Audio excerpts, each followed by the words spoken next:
Girl.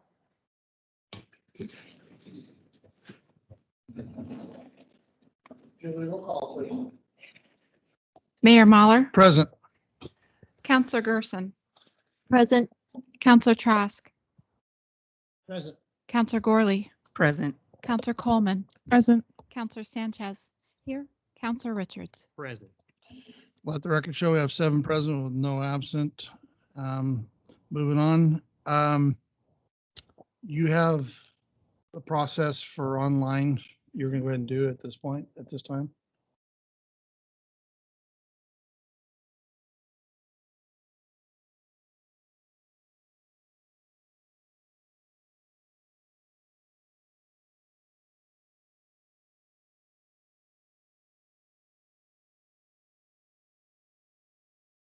And one from the left is a chat bubble icon, indicated with the yellow arrow. If you wish to be recognized by the mayor to speak, please choose the bubble icon to enter the meeting chat. It will appear on the right-hand side of your screen. In the chat, enter your name, address and phone number followed during the meeting, you can followed by the topic you wish to discuss. If you wish to speak at any point during the meeting, you can choose the hand icon, also located in the upper right-hand corner. It's the equivalent of raising your hand. The mayor, acting chairperson, or moderator will ask you to speak at the appropriate time. We'll give everyone a few minutes now to enter their name, address, phone number and topic they'd like to address with the council in the meeting chat. We will ask in the interest of time that people not repeat a previous speaker, instead state you agree with their point or disagree with their point. Each speaker will be allotted 3 minutes. Any extension of that time is at the sole discretion of the mayor or meeting chairperson per the council rules.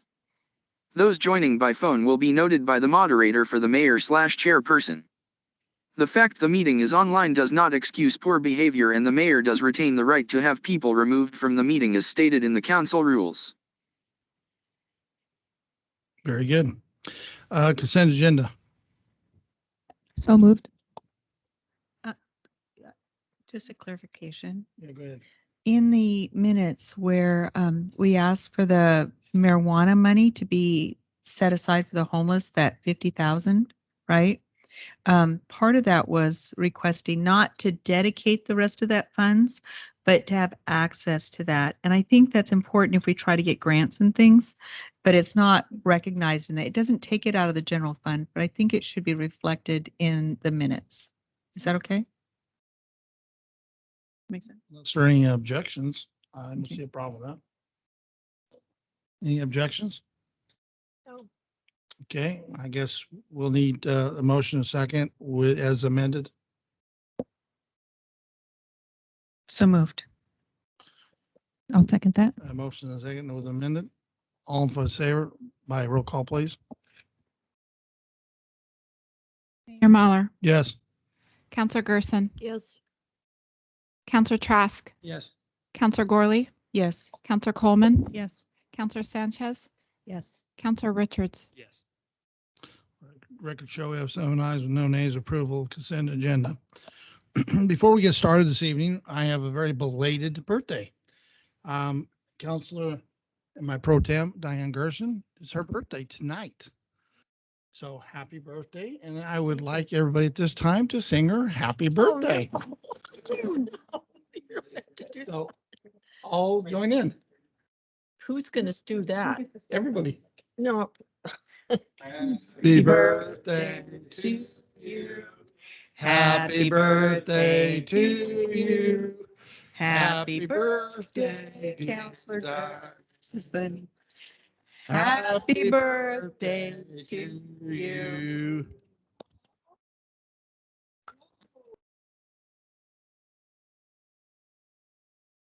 After the meeting, she was so kind to get cupcakes, and in that room across the hall, there'll be some cupcakes, and anybody would like to have one, feel free to go over and grab one.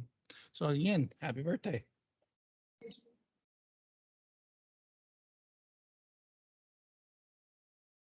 For what reason? You didn't have dinner? Anyway, moving on. We got a pretty lengthy agenda this evening. Recognition of visitors and hearing of petitions. Anybody would like to come forth, be heard by council?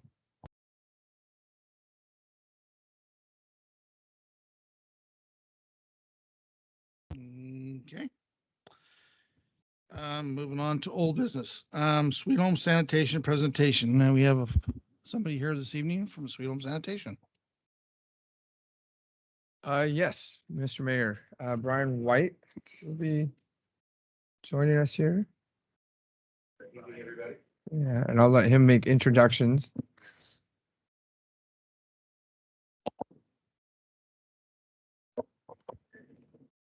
Good evening, everybody.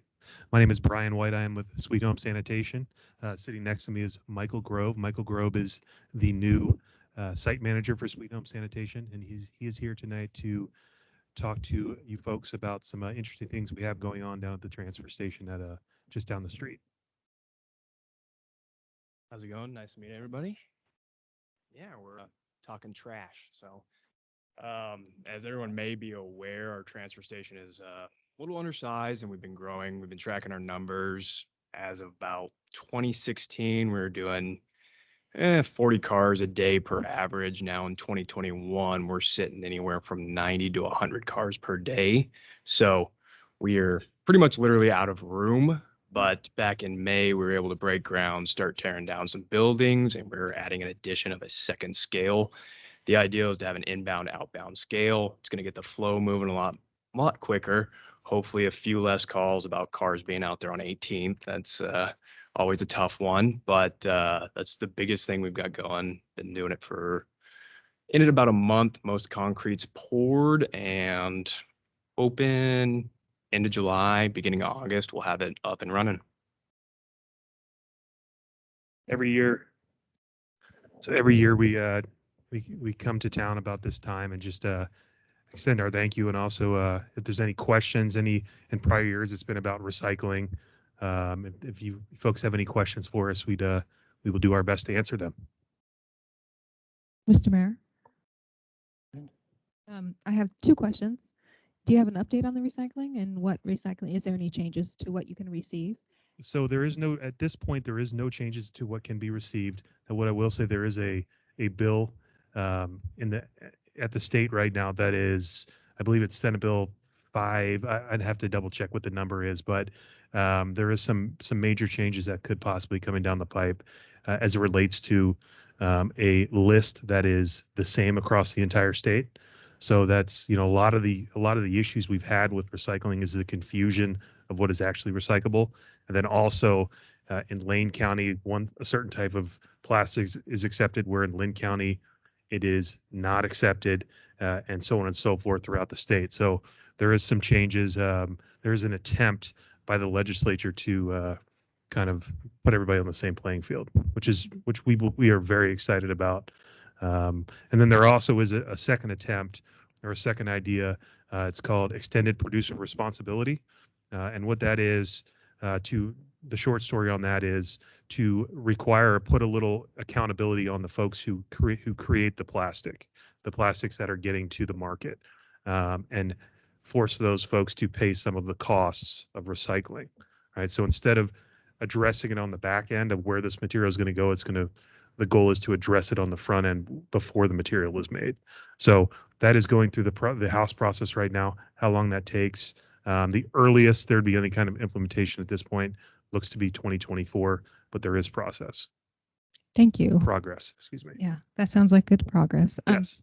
My second question is, do you know what the reason for the doubling of cars coming to that transfer station? Yeah, so there's a couple things that have happened. So a lot of the folks who are coming into town now are from the Lebanon area. And what happened probably about a year and a half ago, the garbage hauler in that part of Lynn County, Republic Services, operated a transfer station in Lebanon, and then they also own Coffin Butte Landfill, which is a large landfill out in Corvallis. And they closed in concurrence, or at the same time, they closed their transfer station in Lebanon, and then also increased the rates substantially at the landfill there in Coffin Butte. So what we're seeing, just chatting with folks on the street as they're waiting, most of these people are from out of town, and they're frustrated with the rates that they're paying at Coffin Butte, and or the fact that the transfer station in town has closed. So Most of all those cars are folks who are coming, those additional cars are folks coming from out of town. Welcome. I have a question. So what is the average weight of one of your loaded trucks? From if we are talking about a garbage truck, like the automated trucks that drive by your house, anywhere from a fully loaded truck is somewhere in the neighborhood of about 30,000 pounds, plus or minus a couple thousand pounds there. We do have some heavier equipment that hauls, and you may see it kind of drive across town to a separate yard that we operate. And those trucks are up around 100,000 pounds. So those are the ones that haul the garbage from the transfer station to the endpoint. You're welcome. Any other questions? Thank you, gentlemen. Thank you for your Appreciate it time. for coming this evening.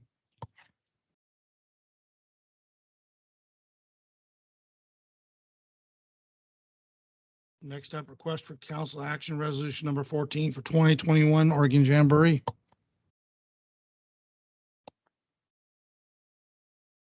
Mr. Mayor, you have, this begins on page 9 of your council packet. Robert Shemek, Executive Director of the Oregon Jamboree. Is that the official title? Yep. Director. Is here to answer any questions per your request.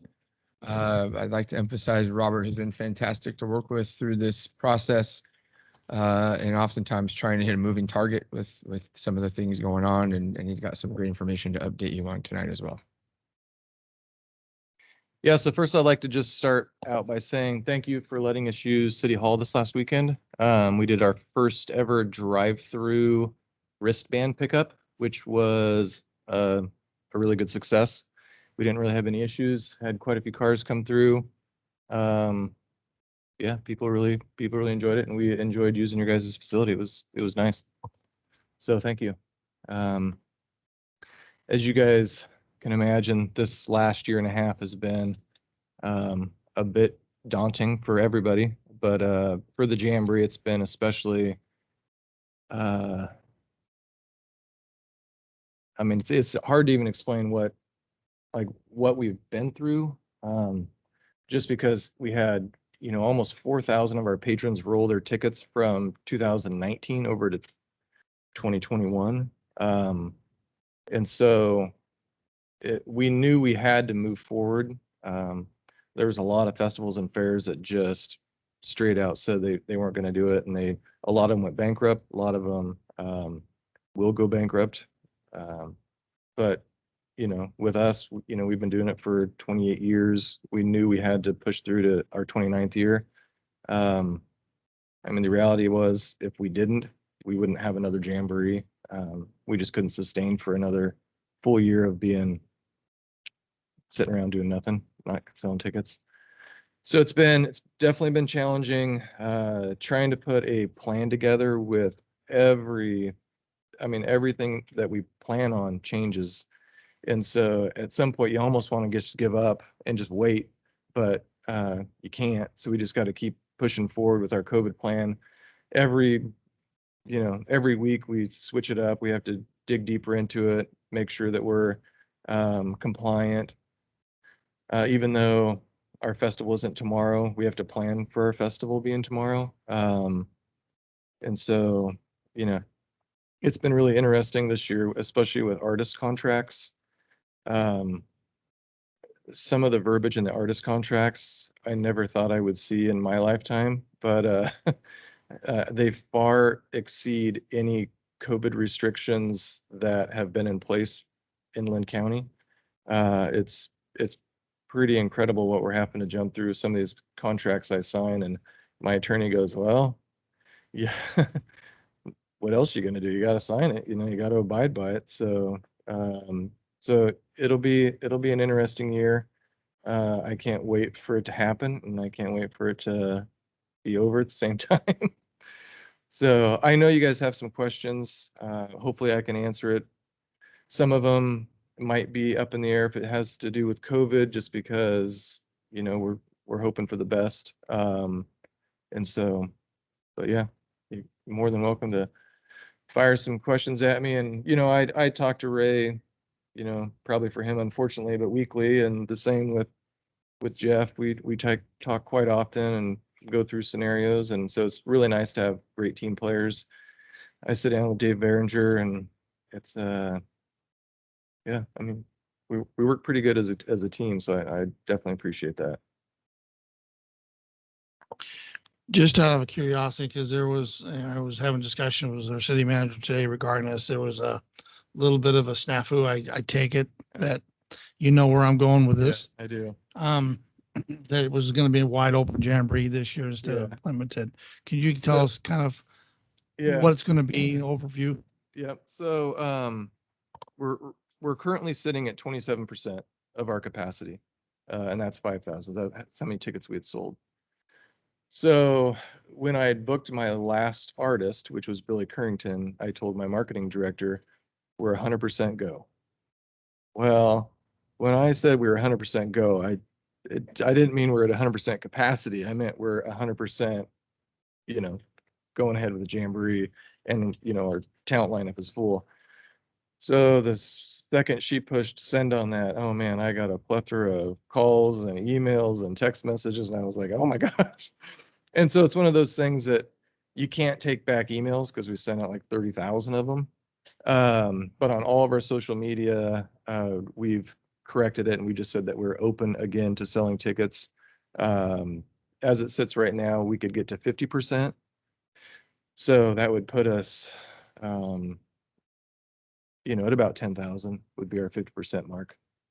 So I would love to shoot for 75% if it opens up a little further.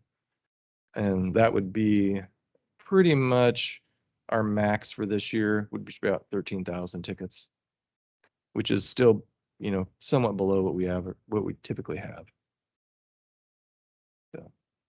So that was that snafu that has really caused me a lot of headaches. Then I go on air this morning with Scott Schuler, and the first thing out of his mouth is, I hear you're at 100% capacity. I'm like, oh, no. I said, no, we're 100% open. I mean, we're going to be, you know, we're 100% go for the jamboree. I said, he's like, oh, good to clarify. Yeah.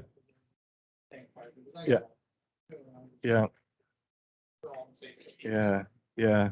I told my marketing gal, it's amazing how just one word can really make the difference in a good way or a bad way.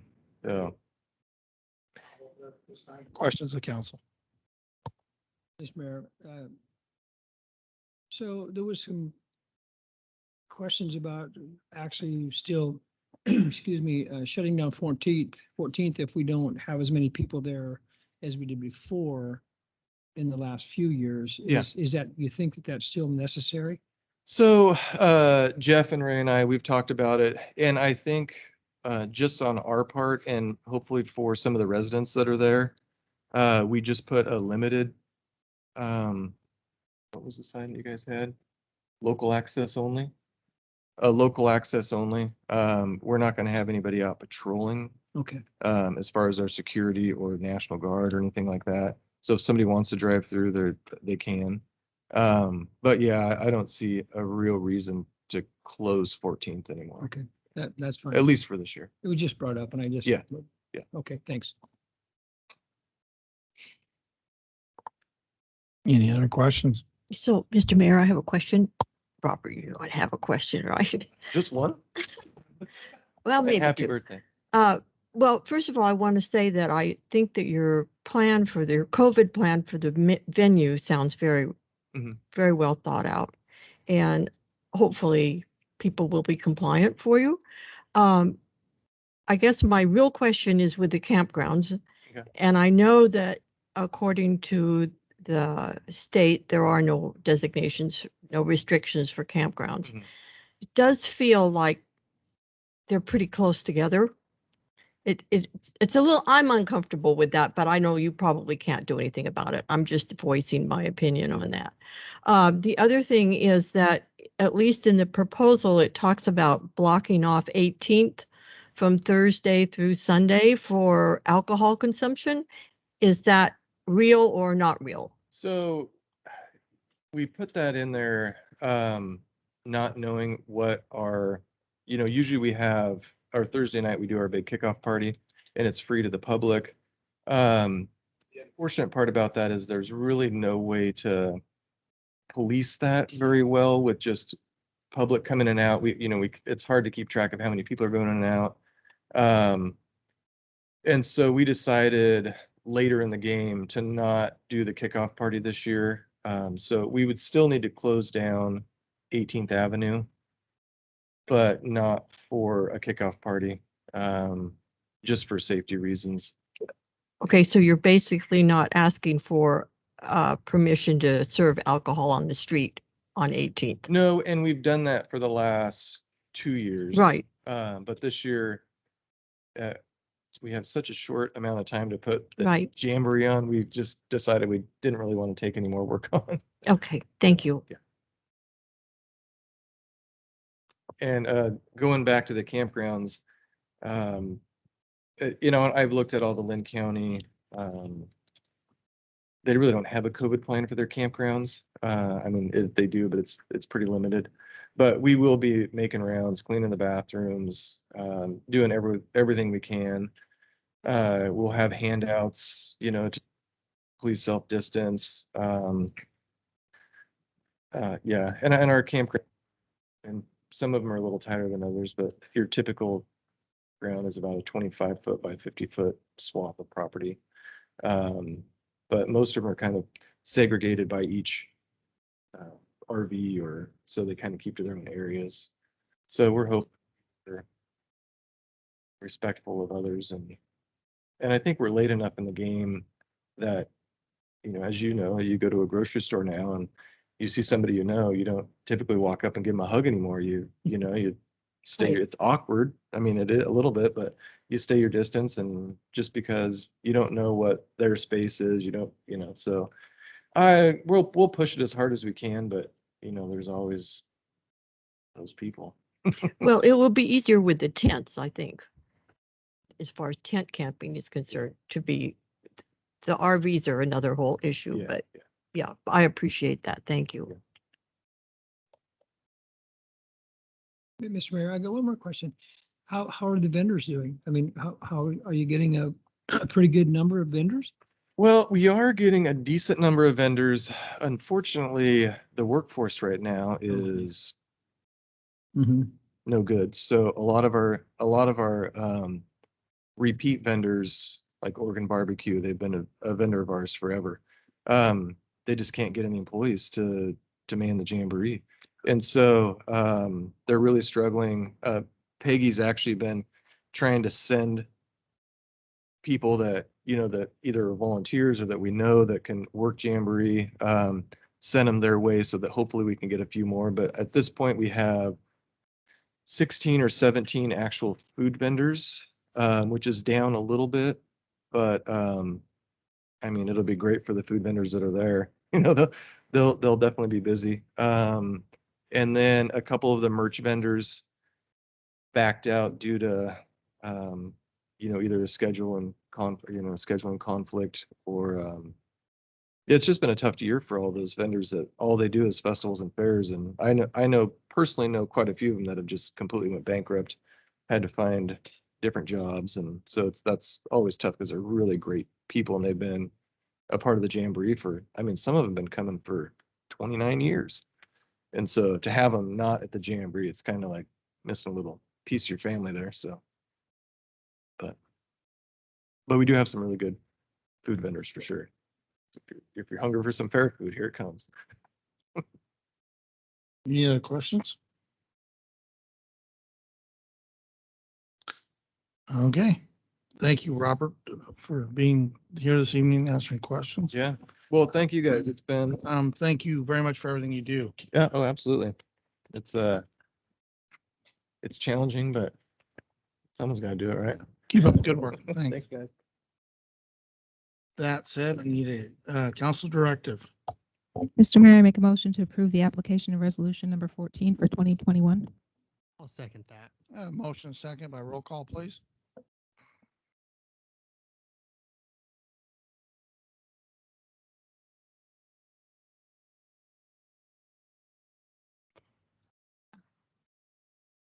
Counselor Gerson, Yes. Counselor Trask, Yes. Counselor Gorley, Yes. Counselor Coleman, Yes. Counselor Sanchez, Yes. Counselor Richards, Aye. Mayor Muller. Yes. Let the record show 7 ayes, no nays. Approval of resolution number 14 for 2021. Thank you again. Next up, request for council action 2021 overlay project phase 2. Thank you, Mr. Mayor. This begins on page 58 of your packet. You've seen phase 1 before. We've completed phase 1. When we introduced phase 1, we told you there might be some wiggle room depending upon how bids came back. We learned some things, but there's still some shifting taking place as we try to get streets paved. So I'm going to turn over to Trish Rice and, or excuse me, I'm going to turn you over to Greg Springman, Public Works Director, and let him kick that off. And then I think he's then going to kick it back to Yeah, Trish. Trish is ready to go. She has a plethora of notes. And like Ray said, when we started getting into phase 1, we realized that there was discrepancies in a couple areas. First of all, the capacity of what Public Works could do to meet expectations of contractors. And so we pulled that in, moved some projects around, moved them over to phase 2. At that time, I asked Trish and our engineers to dig back into phase 2 and all the other streets to make sure that we're covering all of our bases. Tonight, Trish is going to kind of go back, explain some of that detail, get you up to speed, and then kind of show you where we're at with the phase 2 project. And with that, Trish, answer any questions that you guys may have. Any questions of council? Mr. Mayor, I have a question. So, Trish, I'm looking at this chart of expenses, right? Okay. And I see where, for instance, the Larch and Locust Street has doubled in price. And the total has more than doubled in price. So I guess I need an explanation of that. Yes, and that is why I'm here. Okay. Legia, do we have the slides ready to go? Okay. Okay. So to really explain what happened in phase 2, I need to first talk about what happened in phase 1 that caused those changes. So we're going to basically start back at the very beginning. So when we conceived the project, our goals were to pave what we could, spend the money on asphalt, not on utility relocations or any of the other kind of ancillary work that needs to get done before the paver can come in and pave. And we also wanted to prioritize streets to recover staff time so that instead of repeating chronic potholes, we can go out and do preventive work and preserve our streets more proactively. And also to be equitable to the citizens in some of our underserved areas in town.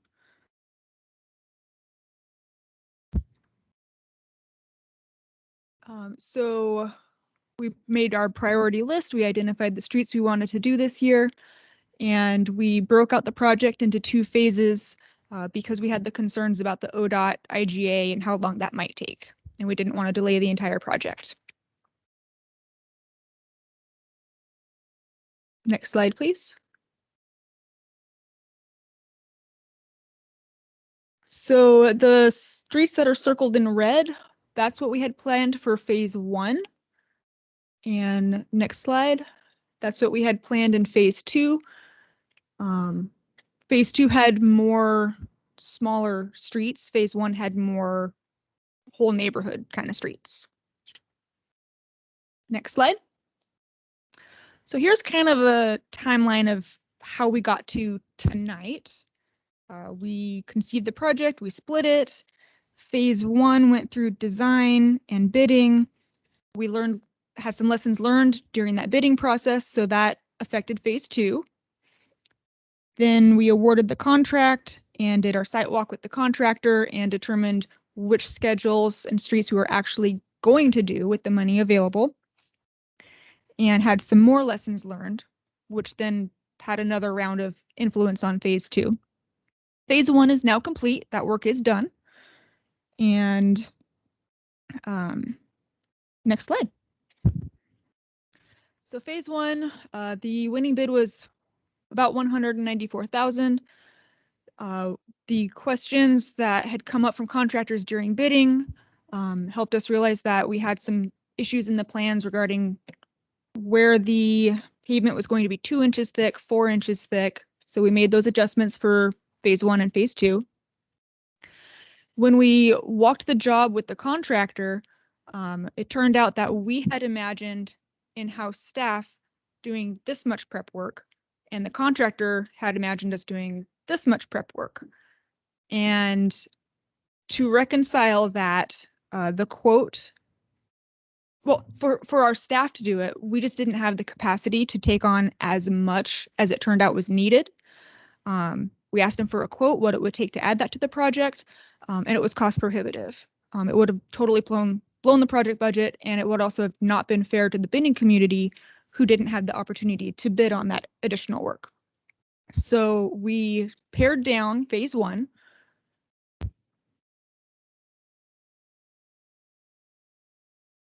There we go. We pared down phase 1. We moved the Kalmaya Street neighborhood and the Juniper Street neighborhood out from phase 1 into phase 2. Those were the big ones from phase 1. We continued with Grape Loop and Harding Street, and we did approve the contractor's price for some of the prep work on there. It was a few $1,000s. And phase 1 finished at $112,000. So we took the additional lessons learned from that experience and applied them to our plans for phase 2.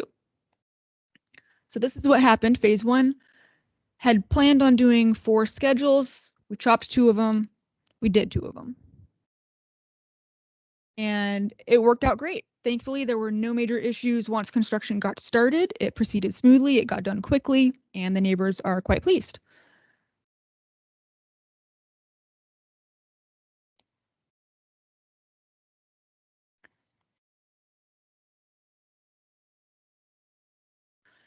So that brings us to phase 2.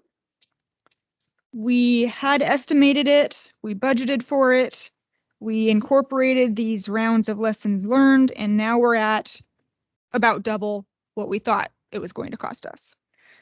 However, most of the reason for that increased cost is because we added those 2 big sections of streets from phase 1.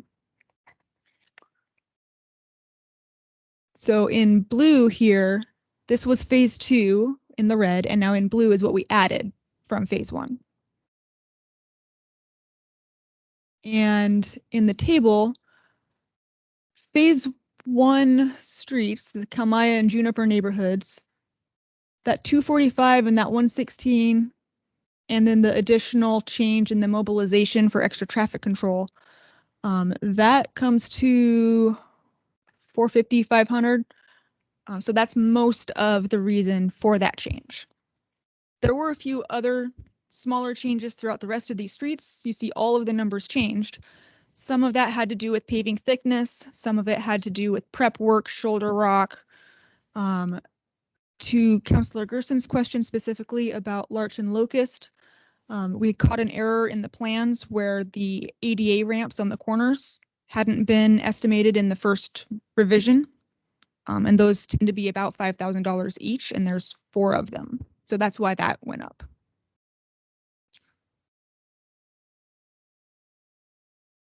Oops. In my last presentation to council about a month ago, there was a question about Juniper Street and the history there. So I did some research on it. And it turns out Juniper was subdivided prior to annexing into the city. It was subdivided in 1962. We pulled up that record from the county surveyor. And this is the 1969 zoning map, which showed city limits stopped at Mountain View Road at the time. So it was not required to be developed to city standards because it wasn't in the city.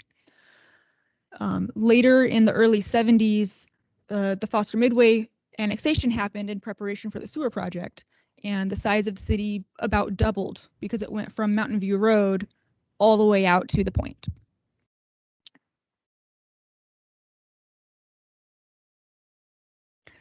After that annexation, then the adjacent subdivisions on both sides came in the late 70s and 1980.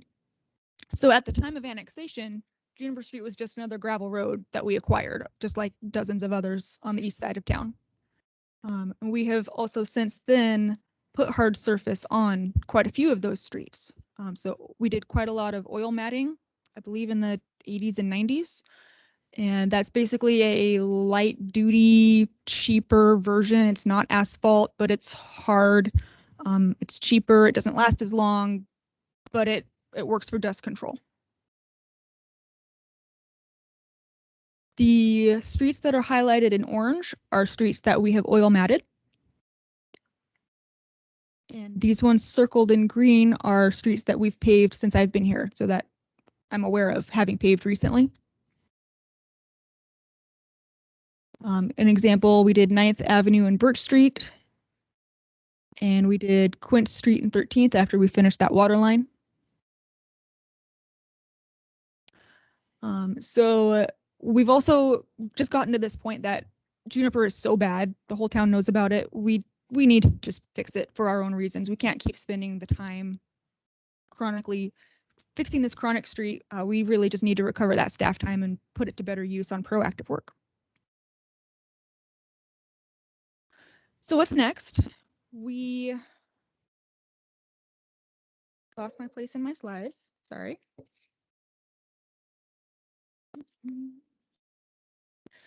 We learned a lot from phase 1. That was my first time being in charge of an overlay project on my own. We definitely took a lot of notes, learned what worked and what did not work, applied that to phase 2, and now we need direction for phase 2 for how we're going to handle this. Maybe we increase the budget. It's what we're requesting in the RCA. Maybe we cut down the project. And we really are just estimating all these costs at this point. Sometimes bids come in higher than we expect, sometimes lower than we expect. So once we get the bids in, then we'll actually know what we're really looking at for real numbers. We have a site walk with the contractors this Friday. That was a request from council to have that mandatory pre-bid meeting, so we added that. And if council is interested tonight, then it would be useful to have that information for that direction of the project to communicate that to the contractors this Friday. So again, just a image of what we're planning on doing in phase 2 if we are approved to do so. And the timeline of where we got, how we are. And it probably seems like this has been too much bouncing around on a big project like this, and that, you know, probably staff should have had a better idea of what the project would look like and cost before we bid it out. And that is a fair criticism. So we learned a lot. This is our first time working with this specific engineer. We discovered some ways to communicate better among our design team. And this is also the largest overlay project that we have done in one go since the 90s. We've done little onesie-twosie streets, but nothing this large all in one go. So learning experience all around for everybody. With that, are there any further questions? Point of clarification. I want to make sure that we understand that when the annexation, Foster, came about, Juniper Street was not part of that annexation. So that my concern with the Juniper Street, and a lot of, like you brought up this evening, there's several streets where the city put a hard surface down.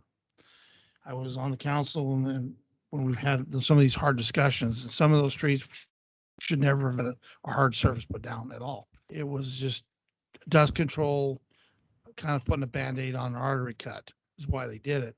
And actually the citizens' perception was you're paving my street when it really wasn't a paving street. Some of those areas, and from my understanding, including this one, was what they considered as an unimproved street, where at the time, the developer had the opportunity to have done it correctly, but because they did the standards that were set back then, They just didn't do it because if it was cut corners and save money and developed it. That was my understanding of this. I don't have a problem paving our streets in Sweet Home. We think every one of our streets need to be paved. But one of my concerns is if we pave an unimproved street, then we might as well just say everybody in Sweet Home that has an unimproved street, we're going to pave it, and it's not going to be at the cost of the citizen. So when we have an LID like we have this evening, then we should not expect them to pay it because it was also an unimproved street. So it's kind of a little bit of a question I have this evening is we setting a precedent by paving a street that was unimproved on record, from my understanding. It has been my understanding that we have already paved several gravel streets from the 90s onwards. And if council would like to have a discussion about handling that differently, then staff will do what council directs us to. No, I mean, that's something the council needs to look at because if we just say it's an unimproved street and we pave it, then we can't expect the rest of the citizens to ever pay it in the LID. Hey, Mr. Mayor, I have a question. So I didn't see one of those roads that you said we did or whatever it was. Not one of them had a sidewalk. Is that not true? They didn't have sidewalks. They were just Yeah, the paved. ones that were in the presentation. Yeah, just no no sidewalk, just pavement. Yes.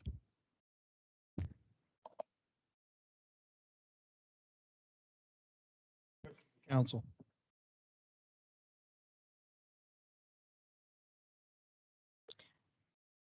Mr. Mayor, if I may. Yeah, go ahead. Trish, thank you for putting the pre-bid meeting in there. I think that will help us going forward with all of these giant projects, and I am really hopeful. I'm quite nervous with the price increase for all of these additional things. So that's a lot of money, and I'm not sure that it's fair to the entire town. So, but thank you. The pre-bid meetings are very important. Thank you.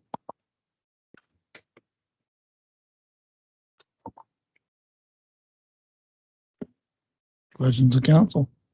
Mr. Mayor, if I may, I feel we need to pave these streets. My concern is capacity, whether we actually can, as a department, can get this job done. This is a very, as you say, a very large job. I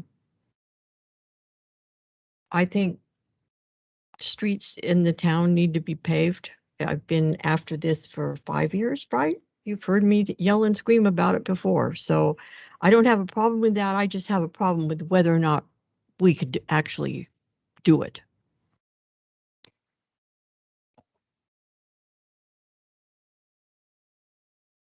Brandon, would you run down the where the money's coming from? And is some of that money coming from out of the money that the county gave us for Oak Terrace or Oak, whatever that street is? Is that some of that money that's coming out of there? They gave us $1 million or whatever it was 20 years ago, however long that was.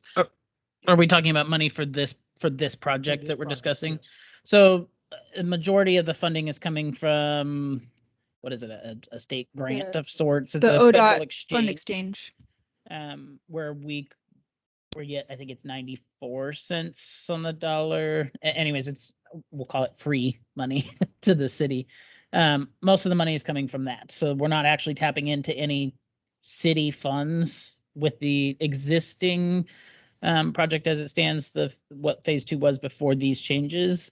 I think part of the conversation and part of the request before you is to determine, are we going to commit city funds to finish phase 2 with these changes? In which case the money, I think, in that request for council action, we've determined that there is funding in the state gas tax fund that could handle this.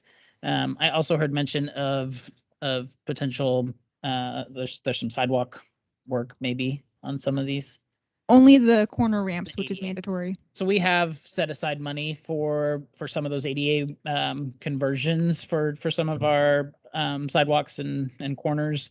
that some of that money can actually come from that too, which is helpful in this regard. So there is a potential, depending on your council action, that we would tie up some city funds in this, yes.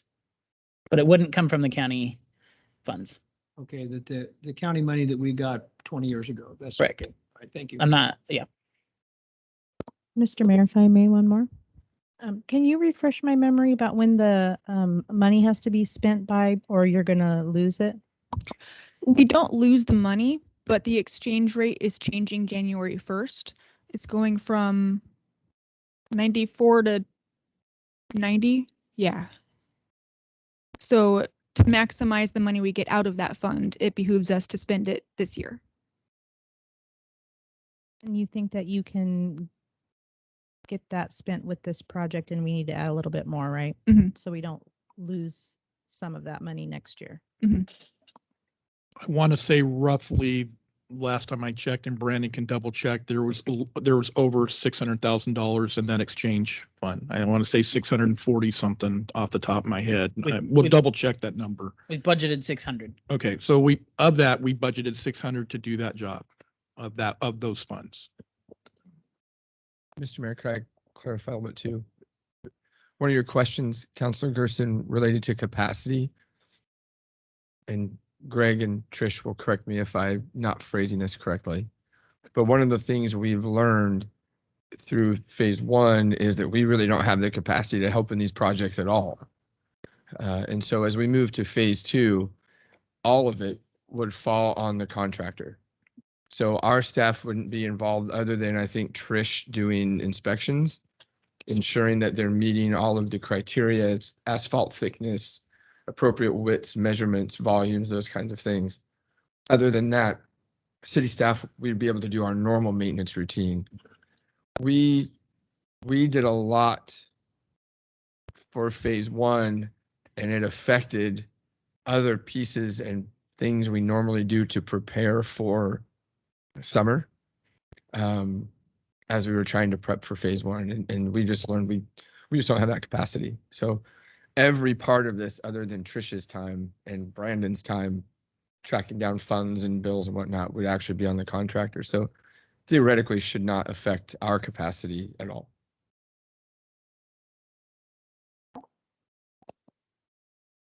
Any other questions? Mr. Mayor, I got one comment. You're absolutely right, Councilor Sanchez, that you guys have done a good job. I would never question that. Some I would question, but not you. You guys have done a good job. There's no question about that. So just keep it up. I would like my fellow councilors to weigh in and their feedback regarding Juniper Street and 32nd Court.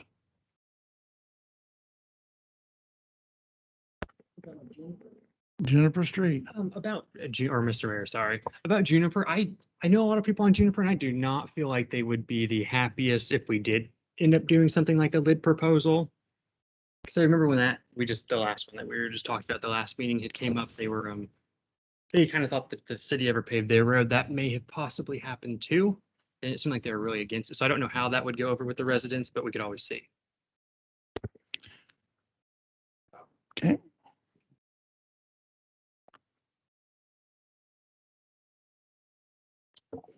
Mr. Mayor, from what I understand, we're committing money to the LID project as a city. Yeah. So I think that's actually the precedence we're setting. We've committed money to that, which is more than twice of what Juniper would cost. And I guess I'm confused too on all that has occurred in the history there. So I'm not sure I'm clear on that. So I'm having a hard time speaking to it. The reason why I'm bringing this up, I'm all for paving every street in Sweet Home, so don't get me wrong here. But you got to look at the entire LID project down here. Okay.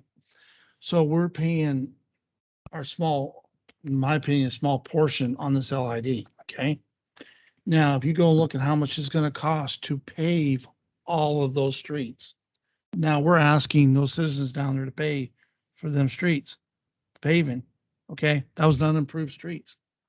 So they could potentially come back and say, well, how come you're only paying 300,000 and not paying a lot more? Because the paving is going to be a lot more. So we're basically setting a precedent. So we're paving an unimproved street over here.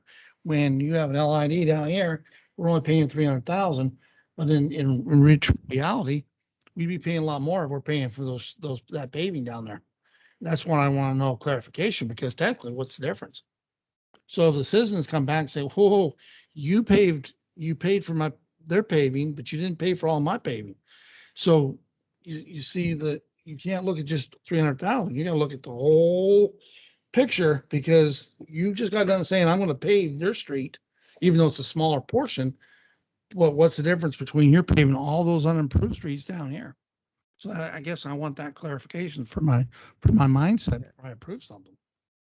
If I could, Mr. Mayor. So what is proposed for the LID is about $300,000, which is about 28% of the entire project, I believe. Does that sound correct? It's 28% for the lots that are not owned by Northern Investments. Right. Overall, I think the entire thing is about 1.7 million. So What's 300,000. the cost on the paving for that project? I don't have a breakdown specifically on just paving. We broke it down based on water and based on streets, and the streets included sidewalk and storm drain improvements. But I don't have a breakdown of how those all those, how they separate. In this case, it's a little bit difficult because the paving that we're talking about here is just paving without any stormwater, without any utilities running underneath it. It's just the paving. Unfortunately, I don't have that number for the Willow Street LID. What could happen, Mr. Mayor, is certainly we could table the LID till the next meeting and bring back the true paving, just the asphalt number. And councils could then turn around and say, essentially what we're willing to contribute is the paving cost. And the other pieces would be paid for out of the LID, just so it's apples to apples that way. That would be an option. I'm not trying to muddy the water. Yeah, no, I You understand my point here is that's an unimproved street. That's an unimproved street. There, to me, as far as I know, there's no difference. You can't look at, well, I think the difference is we're installing water lines, we're installing sidewalks, pretty much most of the neighborhood, one side of the street or the other, and storm drain of the, I think, would you say 1.7, correct? 1.7 total for the water and the storm drain in the streets and the sidewalk. The Right. water would be about 700,000. I just want to make sure that the Yeah. paving, So I think council could justify saying, look, we're contributing the 300,000 to cover the paving for equity purposes of what we're doing in other parts of the neighborhood. I think that's very justifiable. as far as I'm concerned, I'd like to pave every street in Sweet Home. Absolutely, So absolutely. don't get me But we wrong. have budgetary restraints, right? We have a little Absolutely. bit of budgetary Yes. restraints, but I mean. It doesn't grow on trees. You know, Yeah. where I'm coming from, Absolutely. why I always say you gotta look at from what the citizens, how the citizens perceive Sure. things. And that's where I'm coming from this, not so much trying to say no to these projects. I want you know that you got citizens are gonna come and say, whoa, how about me? Why didn't you do this for me when you did for them? So I try to want to eliminate that at all costs for the city. But in the difference I see is that they asked for that. Maybe not the blacktop. But in an LED, are they required to put in sidewalks? Now, again, all the work at the LID is at the request of the petitioners. Yes. Which is more than 50% of the property owners in the area. So all of this that we've done has been at the request of the majority of the Right. property owners in the area. And they, in the petition, very explicitly asked for all of those things. We have now worked with the community, with that neighborhood, and pared that project down, as you recall. But everything we've done there, all of these costs and whatnot are at the request of the majority of the property owners in the neighborhood. The city did not impose any of this upon any of those property owners, so. Well, I understand that, and I've talked to you before about This is Make it why you guys get paid the precedent. big bucks. Yep, Yeah. absolutely. Yeah. You know, and I agree with the mayors, it could come back to be a little bit of a difficult situation for us to go through. I mean, we should pave them. There's no doubt in my mind. But when you're having somebody pay for part of it and somebody else not, it's a different story. And Again, I think it's very fair for the council to say we're contributing to the LID for the asphalt. And the rest is on the community because that's what they've asked for. Mr. Mayor, I kind of like that option to make it more equitable, but I also would like to know where are the other unimproved streets in the city of Sweet Home? You can probably provide us a list. I could, yes. Actually, Legia, can you please go to slide 19? Just for clarification also, on your LID, I did write it up with the resolution where it's coming, it came from originally from, like Ray said, from the petitioner. It also has in there that the city council is in our ordinance allows you to carry on with the LID on your own emphasis. And then basically it can get thrown back out by a 2/3 vote. So both of them are in the resolution.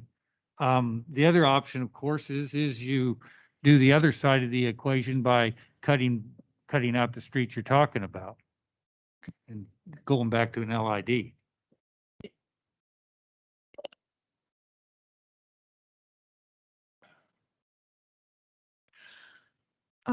I definitely hear where council is coming from and the concern about the precedent and how we handle everything equitably. So on this map, the gray dotted lines are the gravel streets. We have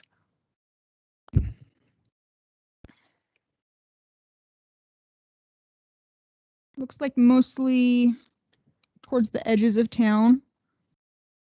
There's some on the 9th to 12th Avenue area. There's some in Midway around 43rd. There's several in Foster. And also the green circles, with the exception of Mountain View Road, which was already paved. The other areas that we've paved in the last 10 years were either gravel or oil mat.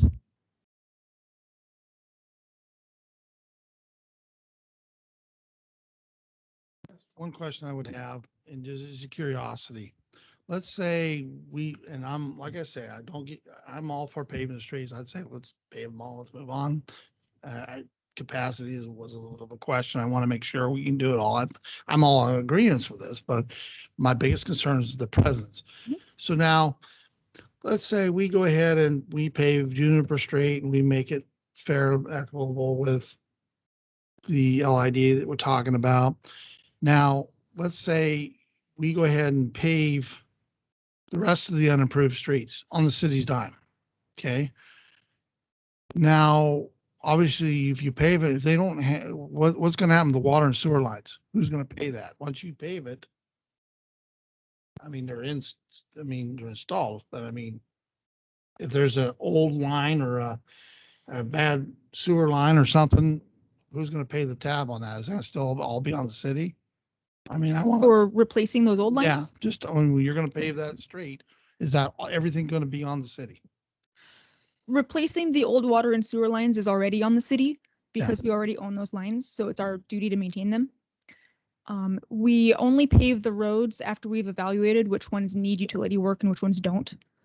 So we don't want to pave a road and then 2 or 3 years later chop it up to do the water. We plan ahead for that.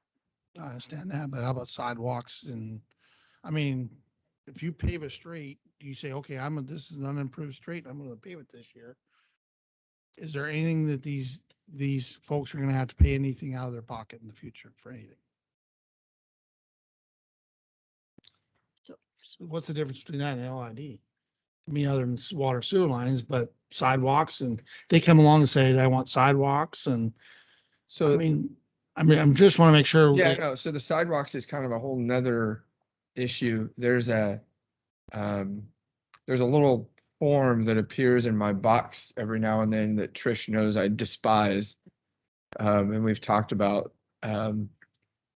as people do improvements and growth, there are many people who sign an agreement that say, I'm not going to do a sidewalk now, but I will do it when the city tells me I have to.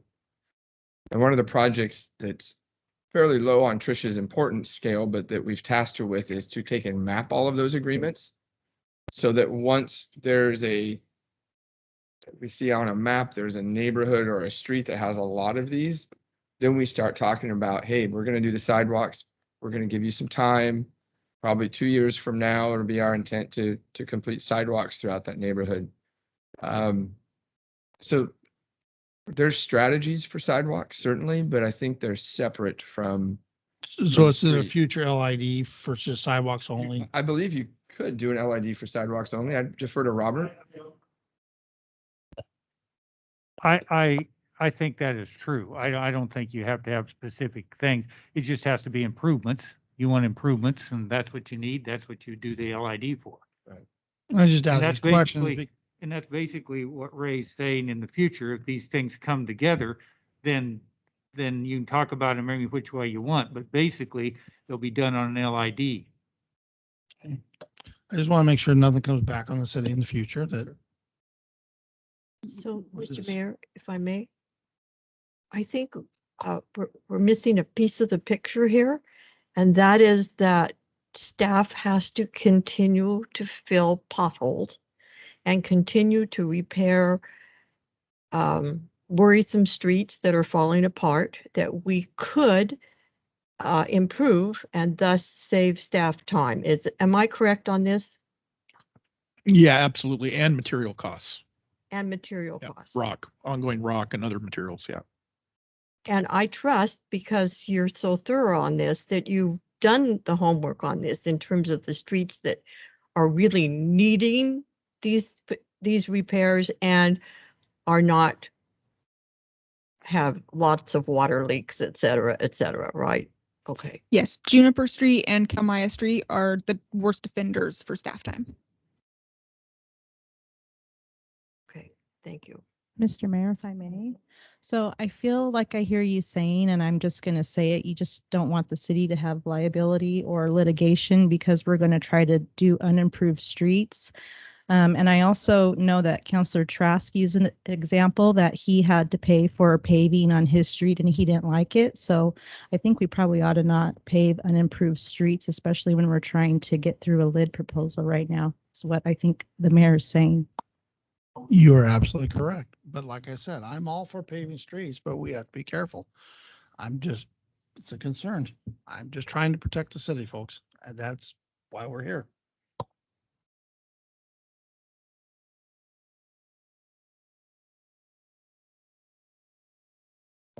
Mr. Mayor, if I may, if we're always afraid of doing something because of consequences that we don't, or assumptions that we make, then we may never get anything done. I think the unintended consequences of this project we've already looked at least as far as we can. And now it comes down to, do we want to spend the money?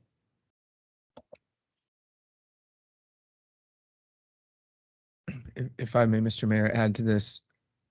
We hear often people want their streets fixed, paved, potholes, resurfaced, overlaid, whatever the case may be.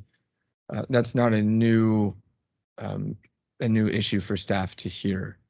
And it comes from all over the city, whether they're aware of the history of a neighborhood or not.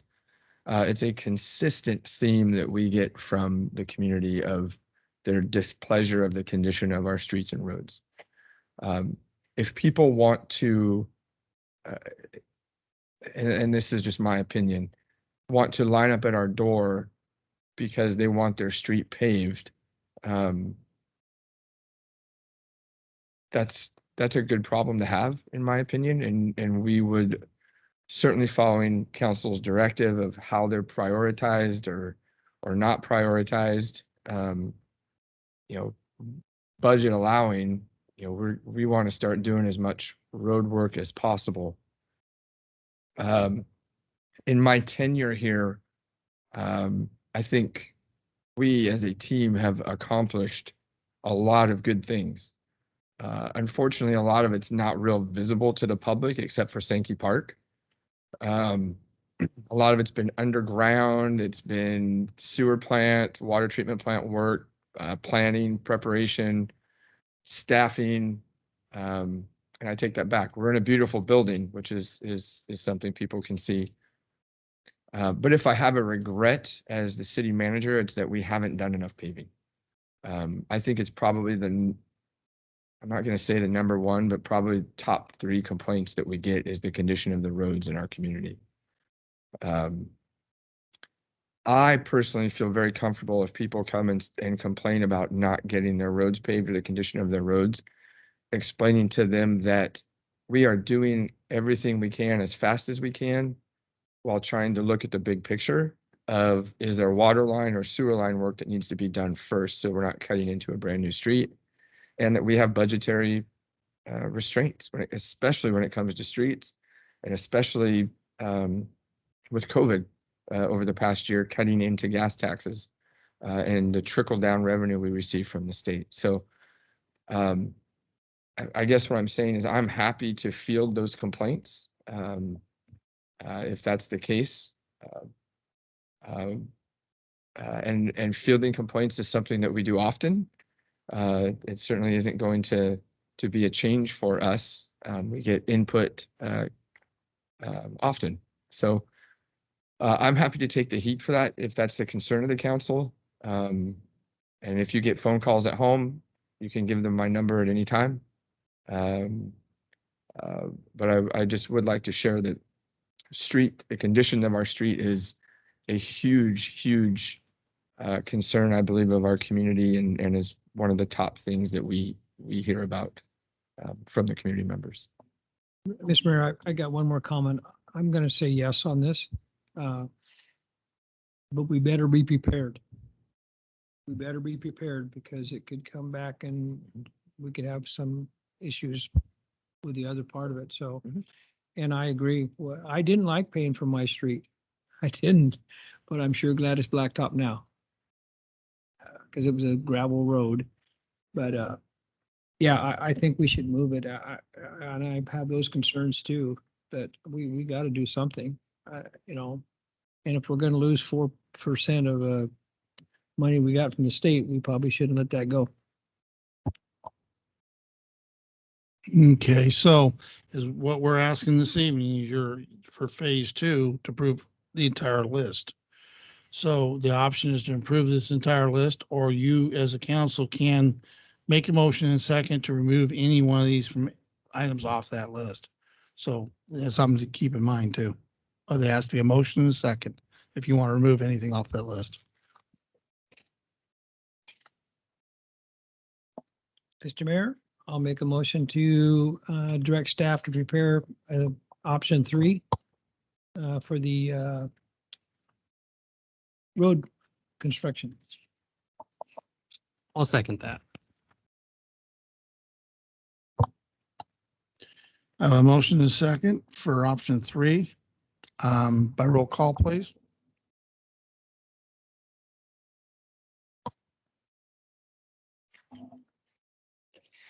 Counselor Trask, Yes. Counselor Gorley, I believe I have to abstain because I live in proximity of these roads. She lives on Juniper Street. Yeah, but you don't have an economic interest? You sure? Well, Well, you know, I think I have to abstain. Yeah, if it's not an actual, it's probably a perceived. Yeah. So that might be fair. Counselor Coleman,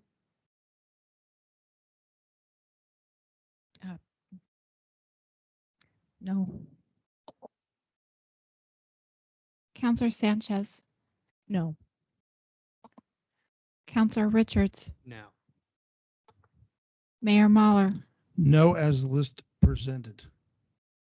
Counselor Gerson, Yes. So if I stand correct, we have 4 nays, 2 ayes, and 1 abstention. We'll need to come back with the list changed. So can council give staff some direction on the list? Is it Juniper and 32nd? Is it others? Is it all? There has been discussion of we shouldn't do any of the unimproved streets. And this will shape our work moving forward significantly on this discussion. So For me, Mr. Mayor, I think that if we're going to look at paring it down, that we should stay within the $630,000, whatever that money is that needs to be spent by January 1st. I agree with that. And I think two of my areas was to Juniper. And again, it's only from a president's standpoint. And the other is the capacity. So I agree with that 630,000. So what was the second part? The capacity is, I still have a little concern about the capacity, and Juniper is a concern because we're setting a precedent here, especially with the LID thing we're going through this evening. Mr. Mayor, I'm interested to know, are there any other unimproved streets on this current list?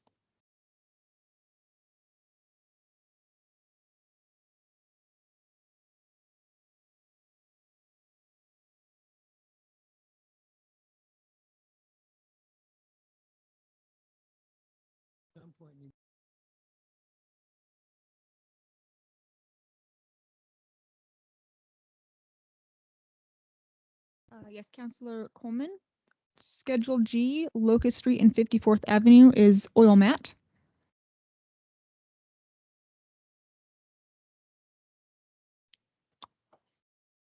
Schedule I, Poplar Street, Osage Street, and 52nd is gravel.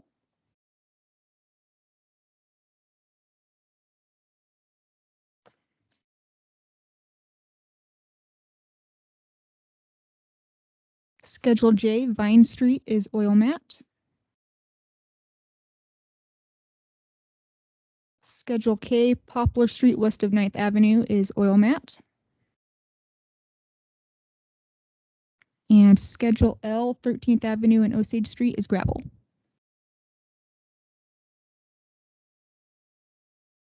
I also agree with the Councilor Gerson, Mr. Mayor, about just staying within our budget. And I'm curious if those streets that you just called out would keep us in the budget.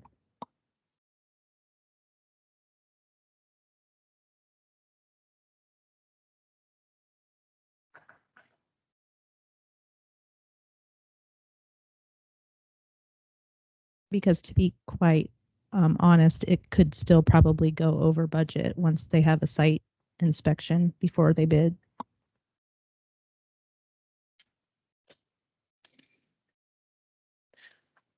Public Works might be able to correct me if I'm wrong, but I believe each of these does have a contingency just in case. And I don't know the percentage. Is there a contingency? Built into the engineer's estimate? Yes. The standard engineering estimating is you measure your straight lines on the map and you add 10% because in the real world it's not straight lines. So it's not recommended to remove that design contingency. So there is a little bit of money in case some of these do overrun a little bit. The estimates are 10-ish% higher than what we really think they'll come in at.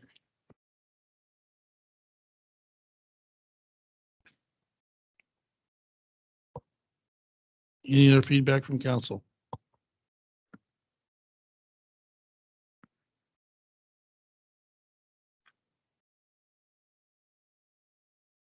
Do you need a calculator, Trish? I'm just making sure I haven't missed anything.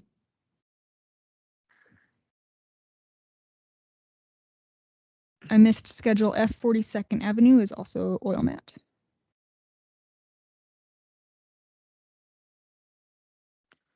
So for clarification, do you want a total with or without the oil matted streets? With, okay.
Mr. Mayor, can I suggest maybe just like a 5-minute recess while Trish is working on the math? Yeah, let's go ahead and do a 5-minute recess.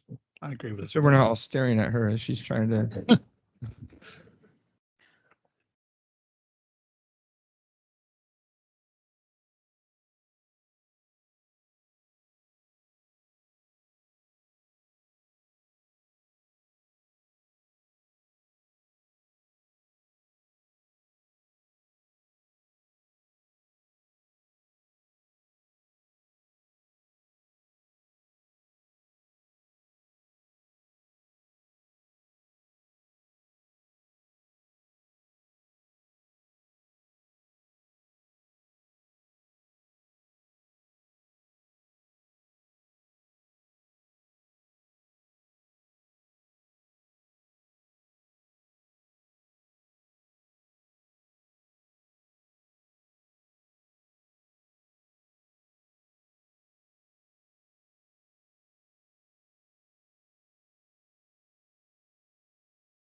I tell you, we're ready. We're back convened. Trish, you probably have some numbers for us now.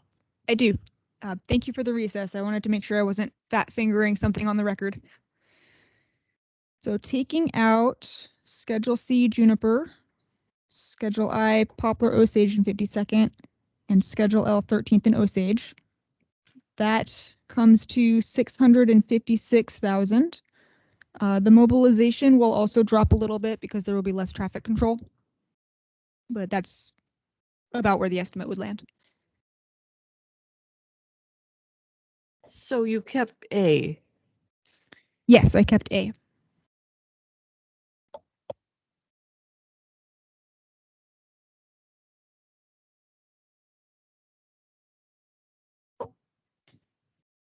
Okay. Want something to add, Ray, or? So if we were to continue, Trish, could you just repeat which schedules would stay on the list, just so we're. The schedules that would stay are Schedule A, F, G, H, J, K, and M.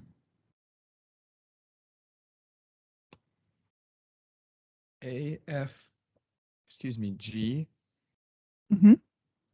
H, Mm-hmm. And J, K, and M. so you'd be eliminating C, I, and L. Yes. Okay. So do we want to make a motion to go back on request for council action, the 2021 overlay project phase 2 as amended? Or do we have to come back on this? No, you could absolutely, do that. Just say so I can make a motion, if council saw fit to continue with this, removing those 3 schedules, and we would follow your direction. So, Brandon, if we did that, do we have enough funds to cover that without a supplemental budget? I returned slightly late, so how much was the total? 656,000.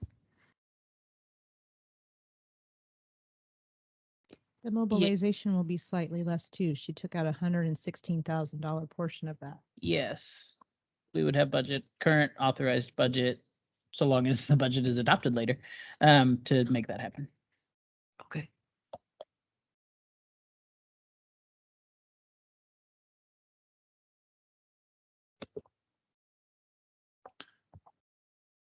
Is there going to be a council directive on that?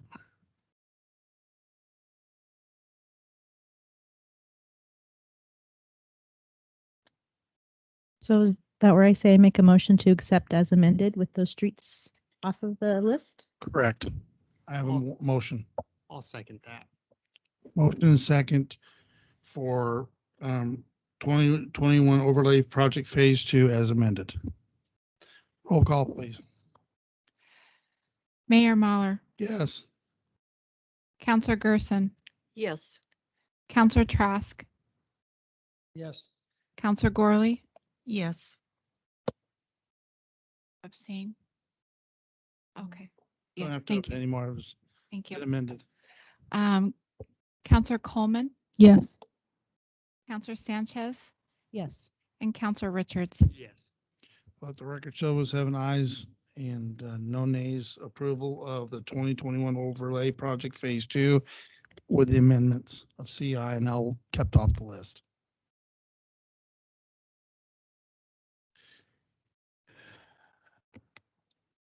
Thank you, Trish. Thank you. Keep up the good work. Thank you. Request for council action, city integrator of record services contract authorization. This begins on page 114 of your packet. I'm just gonna turn this back over to Greg and his team. I'm going to turn it back over to Trish because her and Steven worked hard on this. This is actually, I think Steven's even listening somewhere. So we'll start with that. We posted an RFP for soliciting an integrator record to support our wastewater and water treatment plants and our distribution system. The integrator is sort of the conductor to the orchestra that makes sure everything plays together. All the computers are talking to each other. All the equipment is set up correctly in the computer system with you push this button, it does this thing like it should. We received 4 proposals and we evaluated them according to the scoring criteria in the RFP. The highest ranking proposer was the Automation Group. People call them TAG for short. And they accepted our posted contract terms, and we have accepted their fee schedule. So we are requesting approval to execute the contract tonight. Any questions, council? Council directive. Mr. Mayor, so moved as recommended. I'll second it. Motion and second. By roll call, please. Counselor Richards, Aye.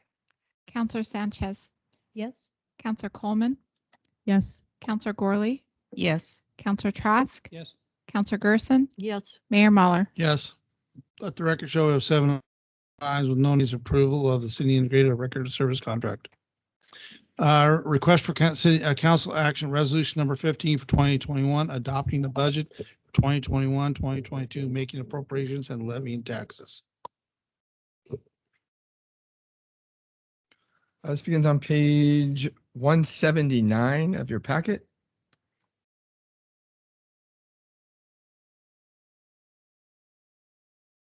I'm going to turn this over to Brandon. It's a budget document. This is actually approving your budget as already approved by the budget committee. As Ray mentioned, this is adopting your budget for the next fiscal year. The fiscal year begins July 1, 2021, ends June 30, 2022. The resolution before you, resolution number 15 for 2021, includes a permanent tax rate of $1.41 per thousand of assessed value for general fund operations, the rate of $7.85 per thousand of assessed value for the police local option levy, and the rate of $1.17 per thousand of assessed value for the library services local option levy. It also includes what is listed as a non-ad valorem, which means it's not subject to a Measure 5 limits for customer sewage usage charges that we send to taxes once a year. That's people that have sewer only accounts that there's no way to shut those off. And so once a year per ORS, we are allowed to send those off to the county for taxation. So additionally in this, so if passed tonight, you're adopting a budget of $25,105,512. That does include what the council asked at the June 8th meeting, which was the additional $50,000 for homelessness stuff. I didn't have a better word apparently. So anyways, Technical term. Yeah, technical term, very financy. Anyways, so happy to answer any questions. This is one resolution of 4 that you get to hear from me in regards to adopting our overall budget. But I think you all have seen this a lot and certainly can answer questions. Any questions of council?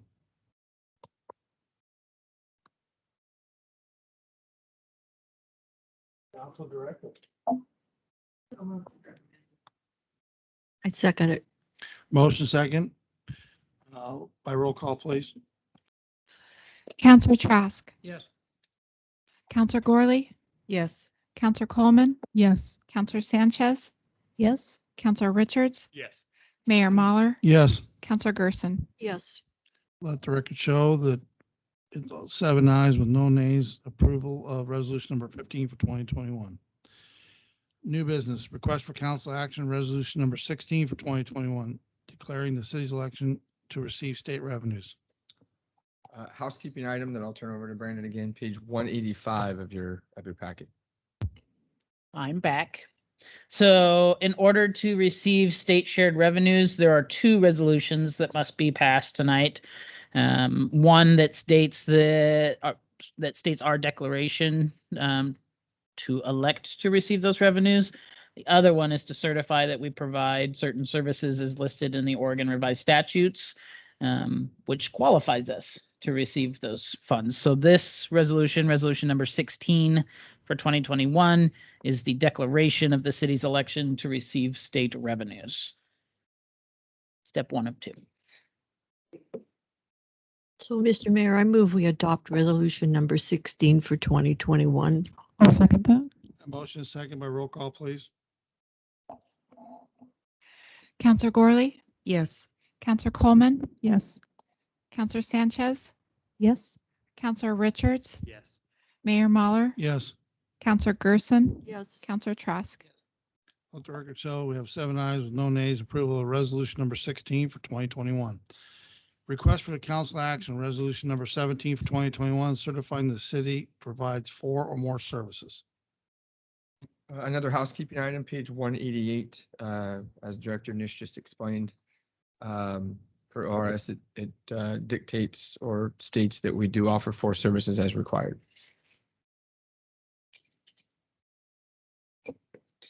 Questions or council directive? Mr. Mayor, I make a motion to adopt resolution number 17 for 2021. Second. Motion second, all by roll call, please. Counselor Coleman, Yes. Counselor Sanchez, Yes. Counselor Richards, Yes. Mayor Mahler, Yes. Counselor Gerson, Yes. Counselor Trask, Yes. Counselor Gorley. Yes. Let the record show I have 7 ayes with no nays. Approval of resolution number 17 for 2021.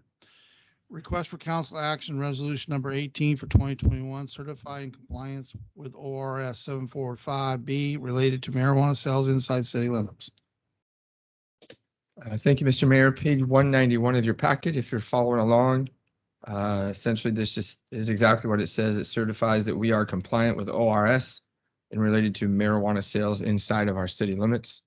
I believe, and Brandon can correct me, hopefully will if I'm wrong, this is, without this, we don't get marijuana money. We would not get state marijuana money. We would continue to receive our local tax. Questions of council or directive? Mr. Mayor, I make a motion to adopt resolution number 18 for 2021. Second. Motion is second by roll call, please. Counselor Sanchez, Yes. Counselor Richards, Yes. Mayor Mahler, Yes. Counselor Gerson, Yes. Counselor Trask, Yes. Counselor Gorley, Yes. Counselor Coleman. Yes. The record show I have 7 ayes with no nays. Approval of resolution number 18 for 2021. Request for council action, resolution number 19 for 2021, 2021 to 2023 planning assistance grant housing needs analysis. Thank you again, Mr. Mayor. Page 194, your packet, if you're following along, I'll turn this over to Carson. Okay, as many of you are probably aware, since 2019, the Oregon legislature has passed a couple of bills intended to address a shortage of housing statewide. There are a number of requirements that those bills put on municipalities, but there are also some opportunities that they put on, they offer to municipalities as well. Most of the requirements apply to cities with a population of 10,000 or more, which we are not yet there, depending on what the census tells us. However, recent bill does make us eligible for some of the funding for a housing needs analysis. And this essentially is a grant application for that program. A housing needs analysis essentially is a study that looks at your trends in growth, population growth, and the looks at the land that you have available within the city limits, within the urban growth boundary, and looks at the zoning that you have and the mix of allowable housing that you have in your city, and essentially gives you kind of an idea of what changes may be necessary to provide all levels of housing for our citizens. We have not done we have not had a housing needs analysis done since 2001. So the information that we have is significantly out of date. I think we're in a better situation than most communities when it comes to housing, in that we do have plenty of developable land within our urban growth boundary.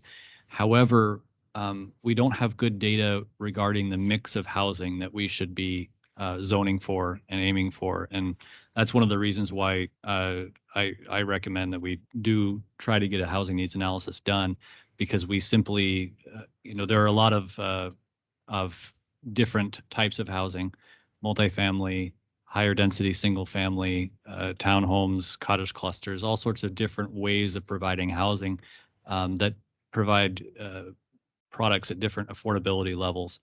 And we don't really have the information that I think that we need to make good decisions when it comes to providing, having our code in the right situation for that. So this is a grant application to have a housing needs analysis done.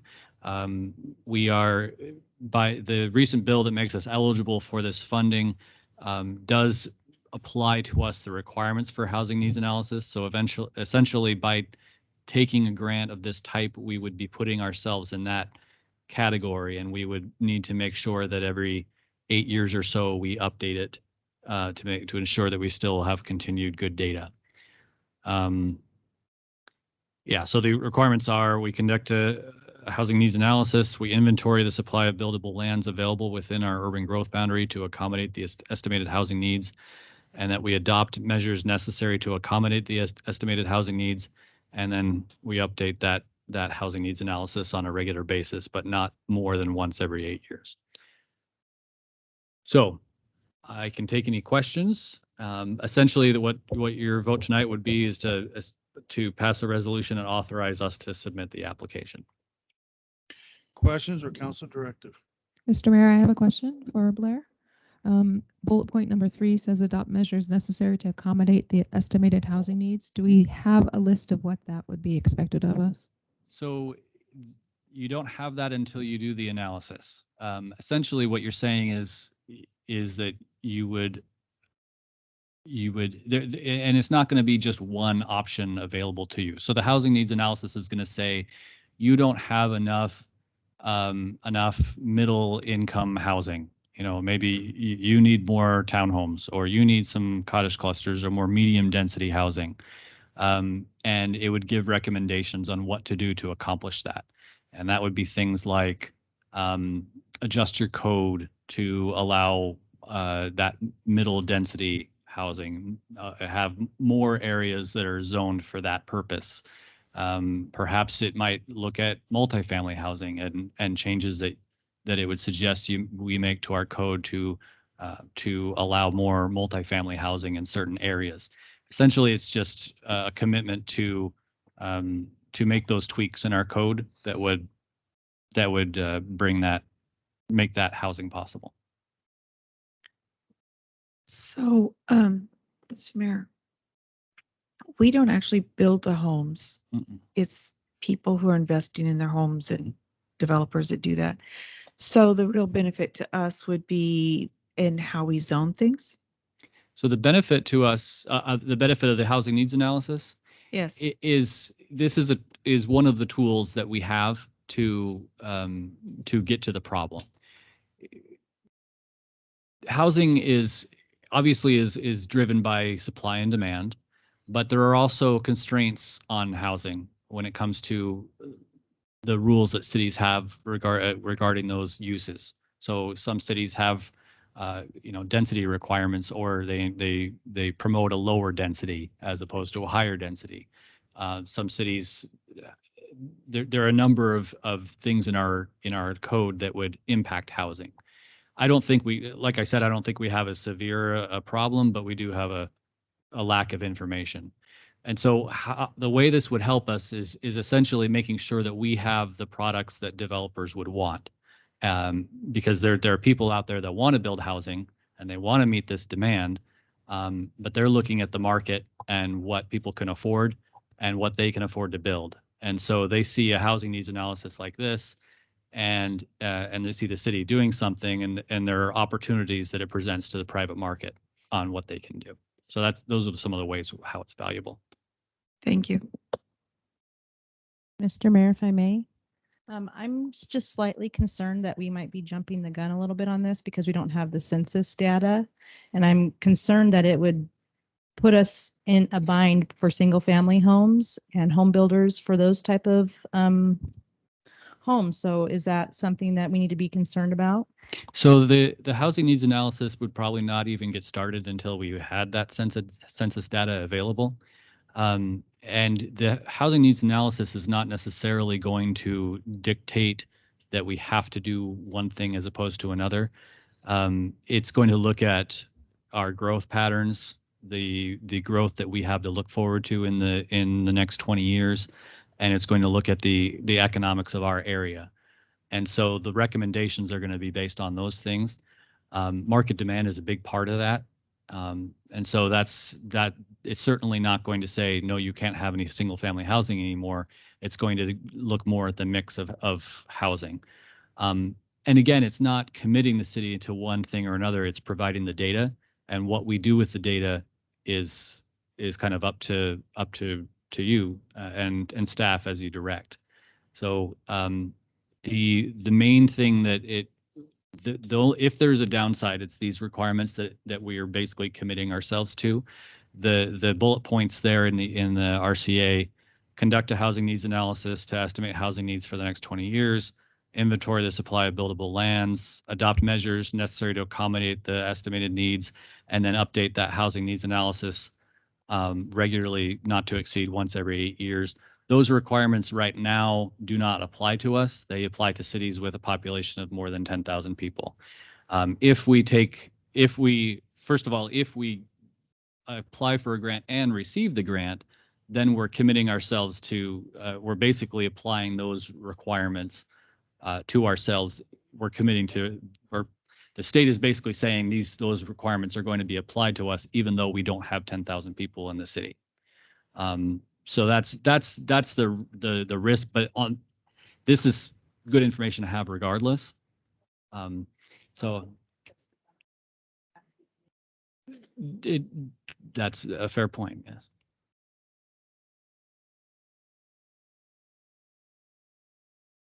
If I could, Councilor Sanchez,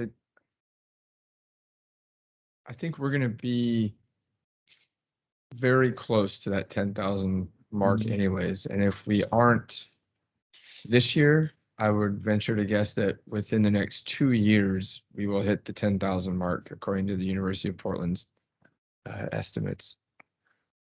I'm not, and maybe I missed, did you explain what this, if we do this, what exactly, again, are we tied to doing as a result? Those 4 bullet points: the conducting the analysis, having an inventory of our buildable lands and maintaining that, and then adopting measures that would address any lack of housing, depending on, it could be a lack of a certain affordability level of housing, could be a lack of certain types of housing, essentially addressing any of that in our code. If, there's, for instance, some communities just really don't want to have any apartments, right? And they may have just no high density housing zoned in their community. That's not us, that's just an example. And so that community might have a recommendation that, hey, you need to have a multifamily housing zone. You really should, because there are people in your community that need that level of housing. And so that city would be committing to addressing that somehow, which can be done in a variety of ways. I don't know what exactly that recommendation might be for us, because we do allow apartments, we do allow manufactured homes with certain restrictions, we do allow townhomes. We don't have a provision for cottage clusters, but we're looking at that in our current our new code that we're looking at doing. So we already are addressing a lot of these things that would probably end up being recommendations. But what we really just don't have is the data of what our growth patterns are going to be and where are we lacking. It's not just going to be single family homes, it's going to be other levels as well. I think it might really benefit us to know where the buildable land is at and what zone it's sitting in. And I think that information might really help us if we have developers that want to come into this area to know that. So I mean, most of this stuff I would recommend we do anyway. The only real burden that it places on us is putting us on that schedule of updating the housing needs analysis on a regular basis. We haven't been doing that, obviously, but that doesn't mean we shouldn't. Mr. Mayor, can I ask Blair another question? How much does a housing need analysis, how much will it cost every 8 years? Do you have an estimate? It depends on the size of your city and the amount of work. Updating a housing needs analysis is much easier and cheaper than doing one from scratch, which is essentially what we're going to have to do because of how old the one that we have is. If we were to pay for this ourselves at this stage, it would probably be around $50,000 to $60,000. Like I said, updating that is going to be cheaper than that. I don't have a number on what that would look like. Well, Mr. Mayor, if I may, if we pay for it ourselves, we're not tied into following these bullet requirements? That's right. This is for a grant application. We are welcome to, I mean, we're perfectly capable of doing this ourselves if we want to pay for it. If I could though, and correct me if I'm wrong, once we hit the 10,000 mark, we're going to be bound by these anyways. So is that correct? Yes, I'd say, like you said earlier, the chances are pretty high that we will get to 10,000, and it's kind of actually a self-fulfilling prophecy. We're talking about housing. We're trying to promote housing. We're going to get there. It's just a matter of when. I would say on the outside, 4 years. Yeah. So our thought process is we're going to have to do it eventually. We may as well let someone else pay for it. That's why we brought it to you at this point in time. I have a lady in the back audience. Unfortunately, I have to have you come forward, name and address, and in front of the mic.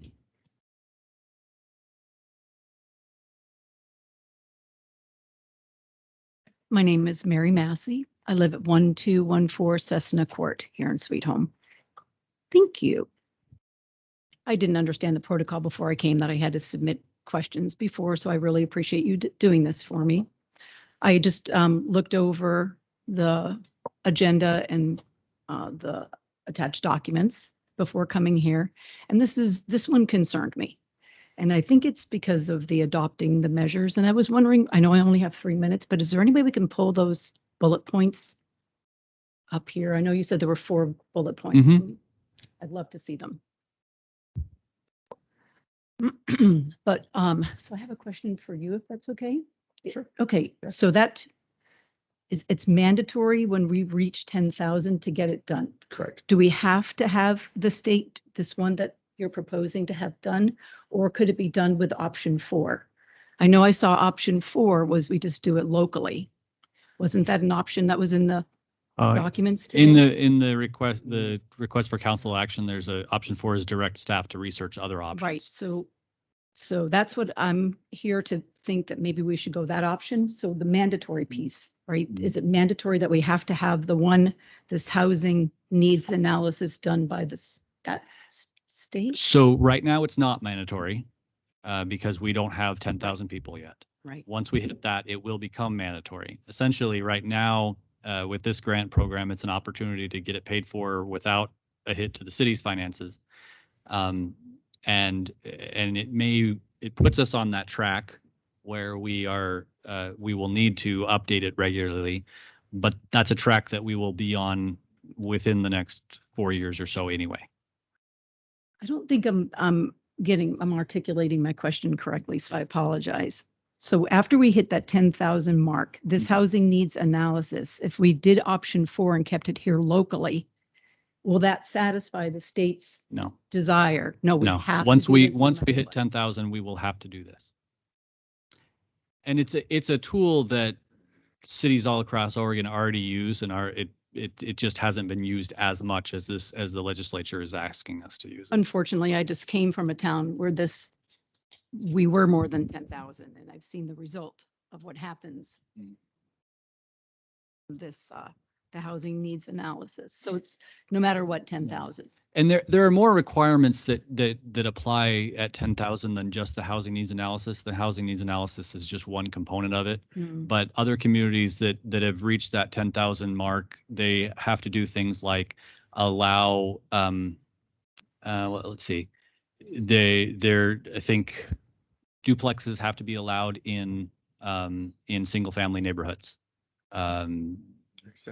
Accessory dwelling units already apply to us to some degree, but we wouldn't be allowed to keep them out. We can still have setbacks. We can still have lot coverage requirements, and keep the whole lot from being covered in buildings, but we do have to, in certain circumstances, allow that.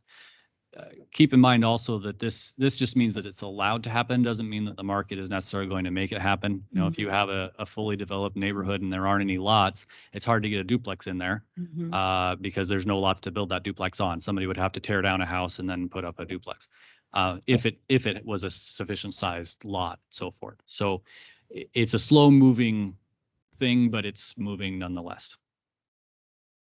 If we waited until after the census data came in, would that opportunity for a grant or just doing it on our own, be still available? So the grant opportunity is available now, and this would have to be submitted by the end of June. If we wait, then there's no grant, and we pay for ourselves regardless. That's only after the 10,000 comes in. True. Well, once it becomes a requirement for us, yes. I believe I asked our city manager today the question about the census. I think the census is coming out with September or October. September, I believe. Based on the numbers I've seen this past year and everything with our housing, I will be absolutely shocked if we're under 10,000 when that census comes out. Because we've had a lot of housing development in Sweet Home, and a lot of people moved to Sweet Home here in this past year. So it's very, very, very strong chance that we'll be right at 10 or maybe under, but I think we'll be at 10 or more by the end of this census. I think if you're worried about growth, with our proximity to Lebanon and the resources we have here, we're going to continue to grow. Yeah. And we're going to be in this scenario no matter what, but we do need to know where the land is that can be developed so we can develop smart. Yeah. And so. Yeah, I'm not concerned about growth, but I am concerned that the state is going to, it's no longer there, number 3, adopt measurements, and that's what has me concerned. So it just sounds like no matter what, we're tied. But in my opinion, we're not at 10,000. I would go for option 4. If it makes you feel any better, any measures that we adopt, any recommendations that the housing needs analysis comes up with and suggests that they be adopted, those still have to go through the same process for any land use rules that we have. And so those will still have to go through a public hearing at the Planning Commission level. They will still have to go through a public hearing at the City Council level. And so there will certainly be more ways for feedback at that time for public comment. And I also think that there's probably multiple ways to address any lack of housing that the housing needs analysis shows. And it's really about finding the right mix for our community, what people like. So I would encourage everyone to be involved in the Planning Commission, to pay attention to those things. We regularly are in need of people to serve on the Planning Commission. So I recommend that as well. I think I haven't been here a year yet. It's an appointed position, so. It's really boring to see. Shameless plug on my part. But don't feel any pressure, because we do have a full complement right now, but by the time you're eligible, we'll probably have a vacancy. Do I get free cupcakes? Yes, absolutely. Yes. You have to be here for 5 years. To earn the cup. For the cupcakes. Not for the planning commission. Yeah. And so the application was for what? The Planning Commission? Sure. Okay. We'll take it. And I think they have a free visitation program. You can come and sit anytime you want. Plan on going there. So apparently if we offer cupcakes at all of our public meetings, we will get far better participation. There you go. One quick question, Ray, I'm curious. A few years ago, we had a land use work committee. How's this play in with this at all? That was a, not housing, that was, That came up part of it though. Was that it for the, talked a the little audit bit- of the code? Was that the Huh? code audit? No. No,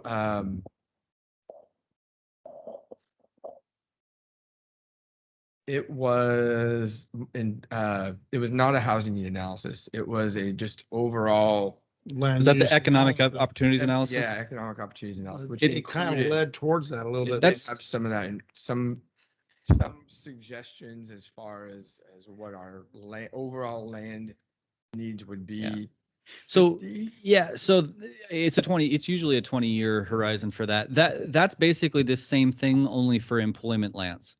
And in Oregon, because of our land, the way the land use rules work, you have an urban growth boundary, right? That you're not allowed to grow beyond. And in order for a city to justify growing beyond that urban growth boundary, you have to have developed a certain percentage of the land within your urban growth boundary. And if you have, then you need to back up your reasons for wanting to grow beyond it with the data. And that data would be in the form of your housing needs analysis for if you want to grow for residential purposes, or it'd be your economic opportunities analysis if you want to grow for industrial or commercial reasons. And so that is good data to have, and that it's important, but it usually comes to play mainly when you're trying to grow out of where you already have territory for. Okay, thank you. Any other questions? Mr. Mayor, I just want to say I've had the same concerns that Mary brought up, but I also understand that we're going to be hitting that 10,000 mark. I just know that it brings restrictions upon Sweet Home that concern me, but I'm probably going to vote yes for this just because I expect we'll hit 10,000. So, Mr. Mayor, I think capacity is an issue with us. If we decide to take this on ourselves, we don't really have enough people to do this kind of a job. It would be, I think if we can get a grant to do it, and it's something that we need to have done, I don't see any reason why not. Mr. Mayor, I move as recommended. I'll second that. I have a motion second, by roll call, please.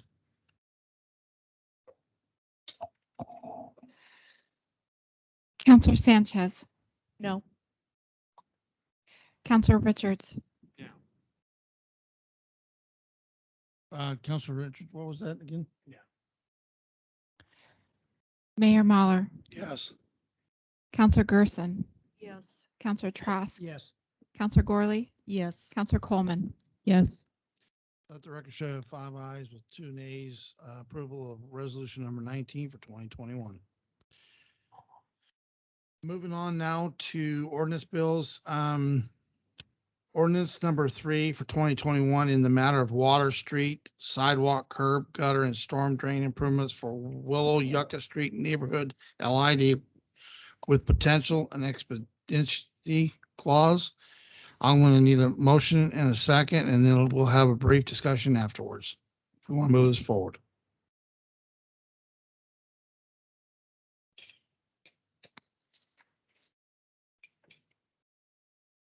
Mr. Mayor, so moved as recommended. Second. Motion and second, by roll call, please. Counselor Richards, No. Mayor Mahler, Yes.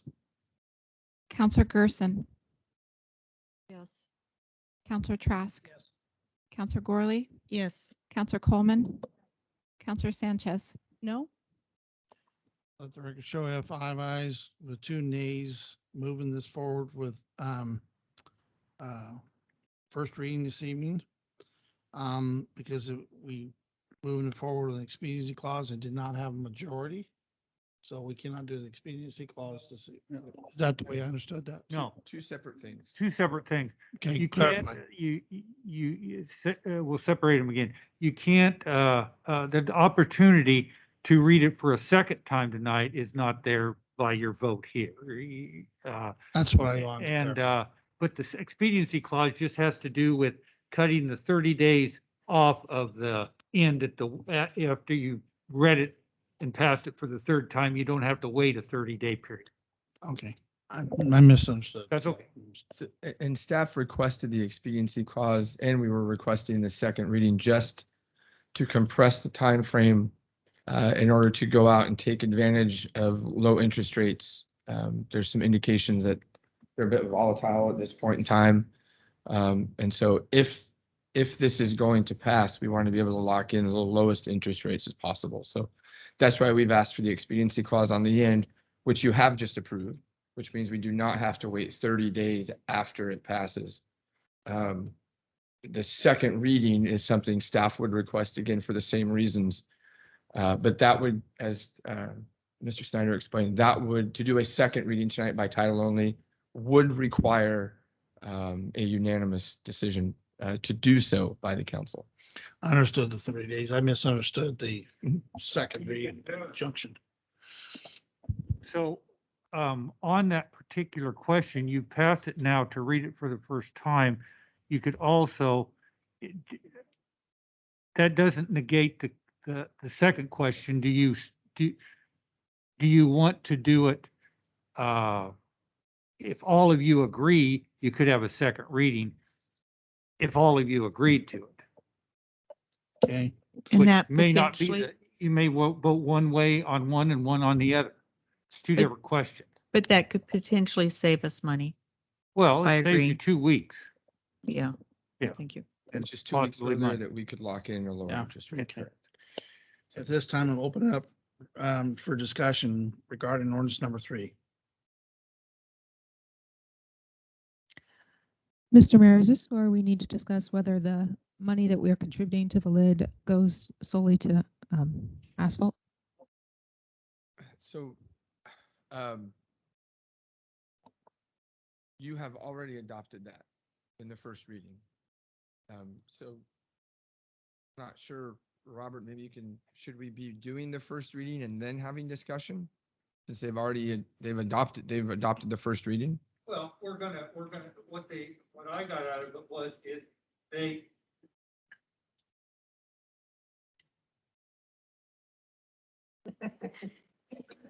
My understanding is that they approved the ordinance To be read and to be tonight. read for the first time. That's Right. all, that's what they've done. After the reading, there would then be a vote, correct, Robert? Well, we've approved it to be read for the first time. Then you can vote on again, do you want it read for the second time? And for that one, you'd have to have a unanimous vote, and people may vote one way one time and one another because there's different issues involved.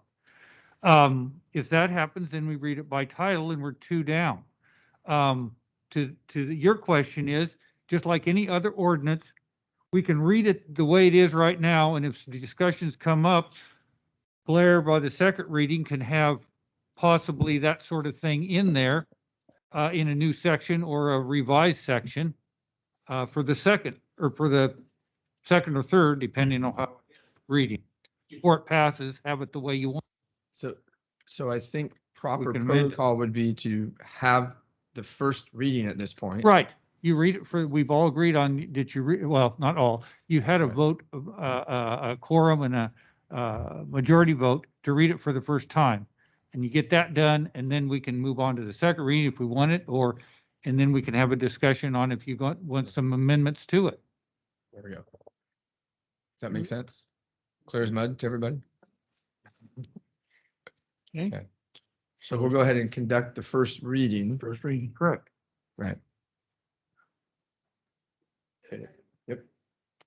Ordinance Bill No. 3 for 2021. Ordinance No ____________________________________________________________________________________________________________________ in the matter of water, street, sidewalk, curb, gutter and storm drain improvements for the Willow Yucca Street neighborhood lid and declaring a need for an expediency clause. Whereas, the improvement project being the installation of water, street, sidewalk, curb, gutter and storm drain improvements on Willow Street, Yucca Street, parts of 18th, 19th, and 20th Avenues and other roadways in the local improvement district, LID, area is set forth in Exhibit A and Exhibit B attached hereto. Whereas, it is determined pursuant to SHMC Chapter 3.16 that the subject lid is established hereby and the estimated proper assessments of the benefits therefore to the respective properties benefited thereby have been determined and set forth in the estimated costs and assessment methodology in the project costs current development and project costs future development columns for each property and as a total project cost as set forth in Exhibit C attached hereto, and whereas, this ordinance needs to be in effect as soon as possible to take advantage of financial opportunities to help pay for the improvements. Now therefore, the City of Sweet Home does ordain as follows. Section 1. That assessments for said improvements are to be levied as to be determined and set by a subsequent city ordinance or resolution as allowed by SHMC Chapter 3.16. The assessments shall be based on the average of frontage and area of each property up to 150-foot depth, and modification factors for property size and proximity to sidewalks as set forth in Exhibit C. Section 2. The assessment procedures and amounts set out in the estimated costs and assessment methodology as set forth in Exhibit C are hereby declared to be just and proper to the property benefited thereby. Section 3. The unpaid balances on assessments shall bear interest at a rate to be determined and set by the subsequent ordinance or resolution specified in Section 1. The unpaid balance of said assessments shall be paid in the time period given to the city to pay the financing that the city has to pay but not less than 10 years. Section 4. Said improvement project is hereby designated as the Willow Yucca Street Neighborhood Lid for water, street, sidewalk, curb, gutter and storm drain improvements. Section 5. Exhibits A, B, and C attached hereto are by this reference made a part hereof. Section 6. The City Council does hereby direct and order the work to be done in accordance with applicable state and city laws. Section 7. Expediency Clause. It is hereby adjudged and declared that it is necessary that this ordinance become effective immediately in order to take advantage of existing financing opportunities. Therefore, this ordinance shall be in full force and effect after its passage by the City Council and approved by the Mayor. Passed by the City Council and approved by the Mayor this blank day of blank 2021, blank Mayor, attest, blank City Manager, ex officio City Recorder. Okay, at this time, we'll go ahead and open up for discussion. Sir, yeah, yes, okay. So Councilor Coleman, there would be a question about the payment. Yes, I appreciated the suggestion made by the city manager that the $300,000 that the city has committed would be used for pavement. As my concern about, it appears we've already set some precedent and paved on, unapproved roads. I just think we need to be clear on what we are willing to address. And I'm up for people to discuss that if they have other ideas. I agree with the way it should be. Paving. That way we decide in the future to pave. I've set that precedent. Any other questions? Mr. Mayor, if I may. So just for the record, I just feel like I have been trying for months to try to save the city money, and I am still going to say no on any of these things because I don't think that it is fair. So I don't appreciate the words that say it's to save the city money because I have been trying for a long time to save a lot of money, but I'm still going to be voting no. Mr. Mayor, I agree with Angelita. I've been kind of against it from the start, and I'm going to continue to be against it just for the fact that it really doesn't make any sense. I think the city should have paid more, but besides all that, I'm still going to vote no. I apologize if my comment was taken as hurtful. It was the fact that if we're going to have this go through anyway, if we vote together, we can actually save the city some money. With the majority wanting it, then these people need water. These people need services, and it wasn't intended to cause division. It was only intended to encourage everybody to vote in the same way because there is a potential to save money. I have a question for Councilor Sanchez and Councilor Dillon. Are you for the LID at all, or you're saying that the whole city should pay for the whole entire thing? Mr. Mayor, if I may, so I am not sure that I've heard from the whole of the residents. I believe I've heard from the developer of the community primarily. So when it's saying the majority of the property owners are in favor of this, I don't think it's fair to the existing residents. And so for that reason, I do not agree with the lid at all. And on top of that, I have been trying for months to get the city to try to secure a loan with the low interest rate. So the fact that the market is volatile right now and that's being used as a reason to push this forward, I resent that greatly. Thanks for the clarification. Mr. Mayor, last time we met, I asked about the 22 individuals who have not come before us that are listed on this as property owners. Funny thing is, as I read an article the next day about the silent majority, and the few people that we had come before us that were against it were the largest property owners down there who will benefit the most from this improvement to the value of their property. The majority of the people, I know that one is a developer, but the 20 others that didn't show up spoke volumes for not being here, because usually if you're completely against something, you'll make your vote heard, like the 3 that showed up last time and the time before. I just found that interesting, and that is why I voted for the lid. Mr. Mayor, with all due respect, back to the people showing up, the council doesn't do the best job at advertising when having something like the lid things. I mean, a lot of people having the meeting on it. I think that could have been part of my knowing. If I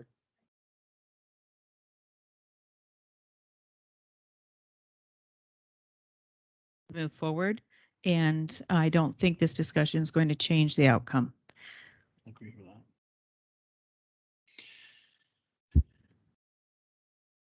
Any other questions?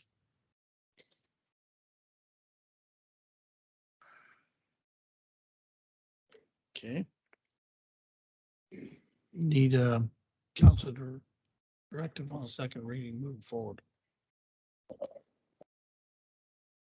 So I think the first thing we're looking for is the council open to a second reading today? Mr. Mayor, if I might, this is a waste of our time. Obviously, it's not going to be voted for. So I just say we just wait the 2 weeks, unfortunately, and put this off for 2 more weeks when we don't know what the interest rates are going to be 2 weeks from now or even tomorrow. It saddens me that this is happening, but that's okay. I mean, we have a right to be not want to do that, and that's okay. I don't have an issue with that. But we try to do the best for the most, and they need water, okay? And so that's just the way it is. And saving money, I'm about as conservative as you can get, but at some point you have to step up, and we've done that in the last 4 years that I've been here, along with the other years. And when you consider all the things that have happened in our city in the last 4 years, is pretty amazing. And how do you get there? You get there by you have to spend money to a certain degree to get there. And if we didn't do some things that we're going to do, we wouldn't have a wastewater plant coming. We simply wouldn't. So I think this is just a waste of our time. We don't even need to vote on this, in my opinion. And let's move on to the next movie. Well, I do need a motion for a second reading for July 13th. So moved. I second that. A motion and a second. All in favor, roll call. Mayor Mahler, Yes. Councilor Gerson, Yes. Councilor Trask, Yes. Councilor Gorley, Yes. Councilor Coleman, Yes. Councilor Sanchez, No. Councilor Richards. Yes. Let the record have 6 ayes with 1 nay to moving forward to the second reading on July 13th, by title only. And also, is it to be amended, for clarification, amended for same streets? Yes, as a friendly As amendment. That'd be amended. great. The amendment, I should say. Okay, no second readings this evening. Moving on to third reading. Ordinance Bill number 5 for 2021, ordinance number 1296, an ordinance amending the Sweet Home Municipal Code 17.24.090, 17.28.090, and 17.30.090 manufactured homes on individual lots and declaring the need for an expediency clause. This is third reading for title only. So, Mr. Mayor, I move we approve ordinance number 5 for 2021 and conduct a third and final reading and subsequent vote. Second. Oh, second by roll call, please. Counselor Gerson. Counselor Trask. Yes. Counselor Gorley. Yes. Counselor Coleman. Yes. Counselor Sanchez. No. Counselor Richards. Mayor Mahler. Yes. Let the record show with 5 ayes with 2 nays. Moving forward for third and final reading this evening by title only.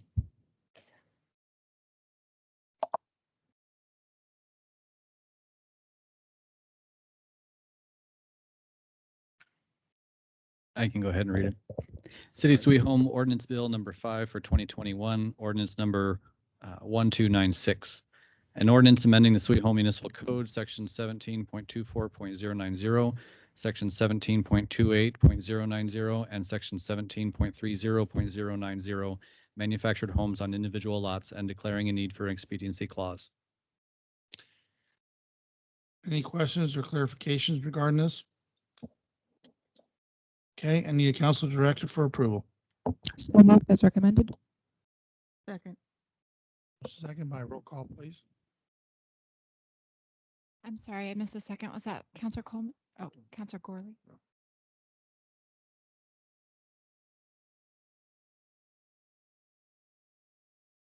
Counselor Trask. Yes. Counselor Gorley. Yes. Counselor Coleman. Yes. Counselor Sanchez. No. Counselor Richards. No.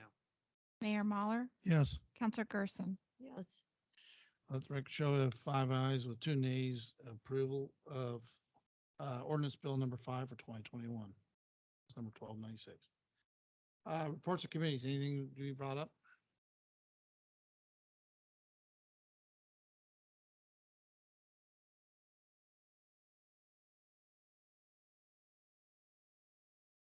Okay. Mayor's report, just reminder that it's going to get very hot this next few days and the weekend that Public Works and our police department, I'm pretty sure you're going to be making sure they're well hydrated out there. So appreciate their hard work and just keep a reminder of how hot it's going to be the next week. So city manager's report. Thank you, Mr. Mayor. A couple of things. One, want to update you on the ARPA funds, which is the American Rescue Plan Act. Latest thing that we've heard is our overall funding will be just over $2.2 million through that act. We understand that the state of Oregon is applying for those funds after July 1st as we enter the new budget year. They then technically have 30 days to distribute the funding to smaller entities. And we would get half of our distribution at some point late July. There are possibilities of some extensions, so it might be into August. So that leaves us with about $1.1 million coming in that we don't know what we're going to do with.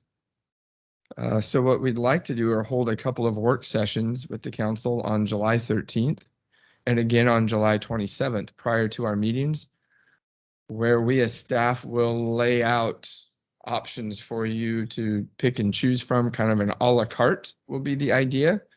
We'll have capital improvements that are allowable under ARPA funding. Streets are not an allowable expense under ARPA funding, as we understand right now. No matter how much I ask Brandon, are you sure? Are you sure we can't use it on streets? Unfortunately, the answer is the same. So we'd like to do that with council's permission. Our goal is going to be to list all of the capital improvements that we feel or have presented to you in our CIP, allow you to choose from those until we run out of money. And then we'll begin moving forward with those projects as soon as we possibly can. The second payment is due the end of the following year. Is that correct? December of Same time. Like 12 months out. Okay. So we'll have another 1.1 million, give or take, to play with, I guess, for lack of a better term. And so we'll tackle that at that point in time as well when that money's coming through. Sportsman's Holiday is coming up. Historically, we have had a float. Our public works crew gets a little creative, and I think last year some of you were in the big dump truck, the surplus Army dump truck. But we need to know who'd like to be in that. It's the weekend of, it's July 10th, I believe. But we need to know if council would like to be in that. Can I drive it? Technically, I guess you're probably fine. Probably licensed to do so. Sure. I'd be a little jealous, actually. I'd love to get behind the wheel of that thing. Although the community may not benefit from that much along the route that we would choose. So if you'd like to be in that parade, if you could please shoot me an email and let me know. And then the Public Works Department will put together a suitable structure of some kind that we can put you in. Also, July 24th, Chamber of Commerce banquet. This year, they're going to hold, normally it's held a different time of year. They're going to hold it this year, July 24th. It's going to be on Sankey Park at the bridge, on Wattle Bridge. We, I believe, have 2 tables with our sponsorship, I think, but we can touch base and we'll make that work however we need to. So if any counselor would like to attend and sit at a city table, we would also like to know that by Friday, and that would be acceptable to have an and one for those of you who have significant others you'd like to include in that as well. So again, if you could let us know about both the Sportsman's Holiday Float and the Chamber of Commerce banquet by the 24th. I am going to be out Monday, Tuesday, Mom's birthday, back up in Washington. So I'm going to be a good boy and go home and visit for a little bit. Also going to be out the week of July 19th through the 26th for my 25th wedding anniversary. And the Oregon City County Manager Association Conference is July 6th through 9th. So I'll be out for that as well. This is one of those months that has a 5th week. So we get a week off and staff throughout this week and the next couple of weeks. You're going to find a lot of people in and out for vacation, so it might be hard to get a hold of us to get information that you might look forward to. So the heads up on that. If that'll answer any questions you might have. Any questions? Okay. Director's reports. Anything will be brought up? Mr. Mayor, if I might. I just wanted to to point your direction to page 235 in your packet. So there's lots of graphs in the packet. You've seen them all the time. I won't necessarily go into them unless you have specific questions, but I did want to call attention specifically to the graph on page 235. What you'll see on that page is the current year revenue and expenditure comparison. So the blue chunk is year-to-date revenue in each of those months, and the red being expenditures. On the screen in front of you is the historical, so the 5-year average numbers. You can see kind of the variance between what we typically do, which is by the time May rolls around, our revenue and expenditures are fairly close to in line. Whereas this year, May, there's quite a discrepancy between revenues and expenditures. So I wanted to kind of alert your attention to that as we get through the end of the fiscal year, actually coming up in just a couple of weeks. We will likely have more revenue this year than we have seen in recent years, with little expenditures due to COVID and spending freezes. Certainly our departments are doing the best job they can in the last mad dash of the fiscal year to try and change that graph.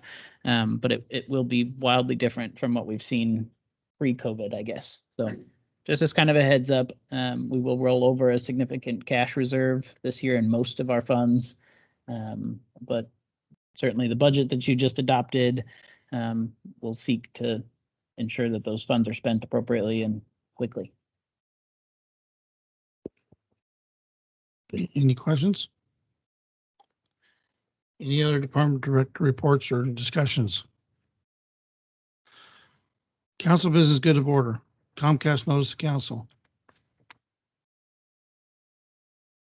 In page 237, last page of your packet, we get information from Comcast, and we get it occasionally, and we try to share it as part of the franchise agreement. Okay. If there's nothing else, we will go ahead and reminder, happy birthday. Get your cupcakes. And eat your cupcakes in the conference room. Once again, happy birthday. Thank you. Nothing more. We will adjourn at 8:57.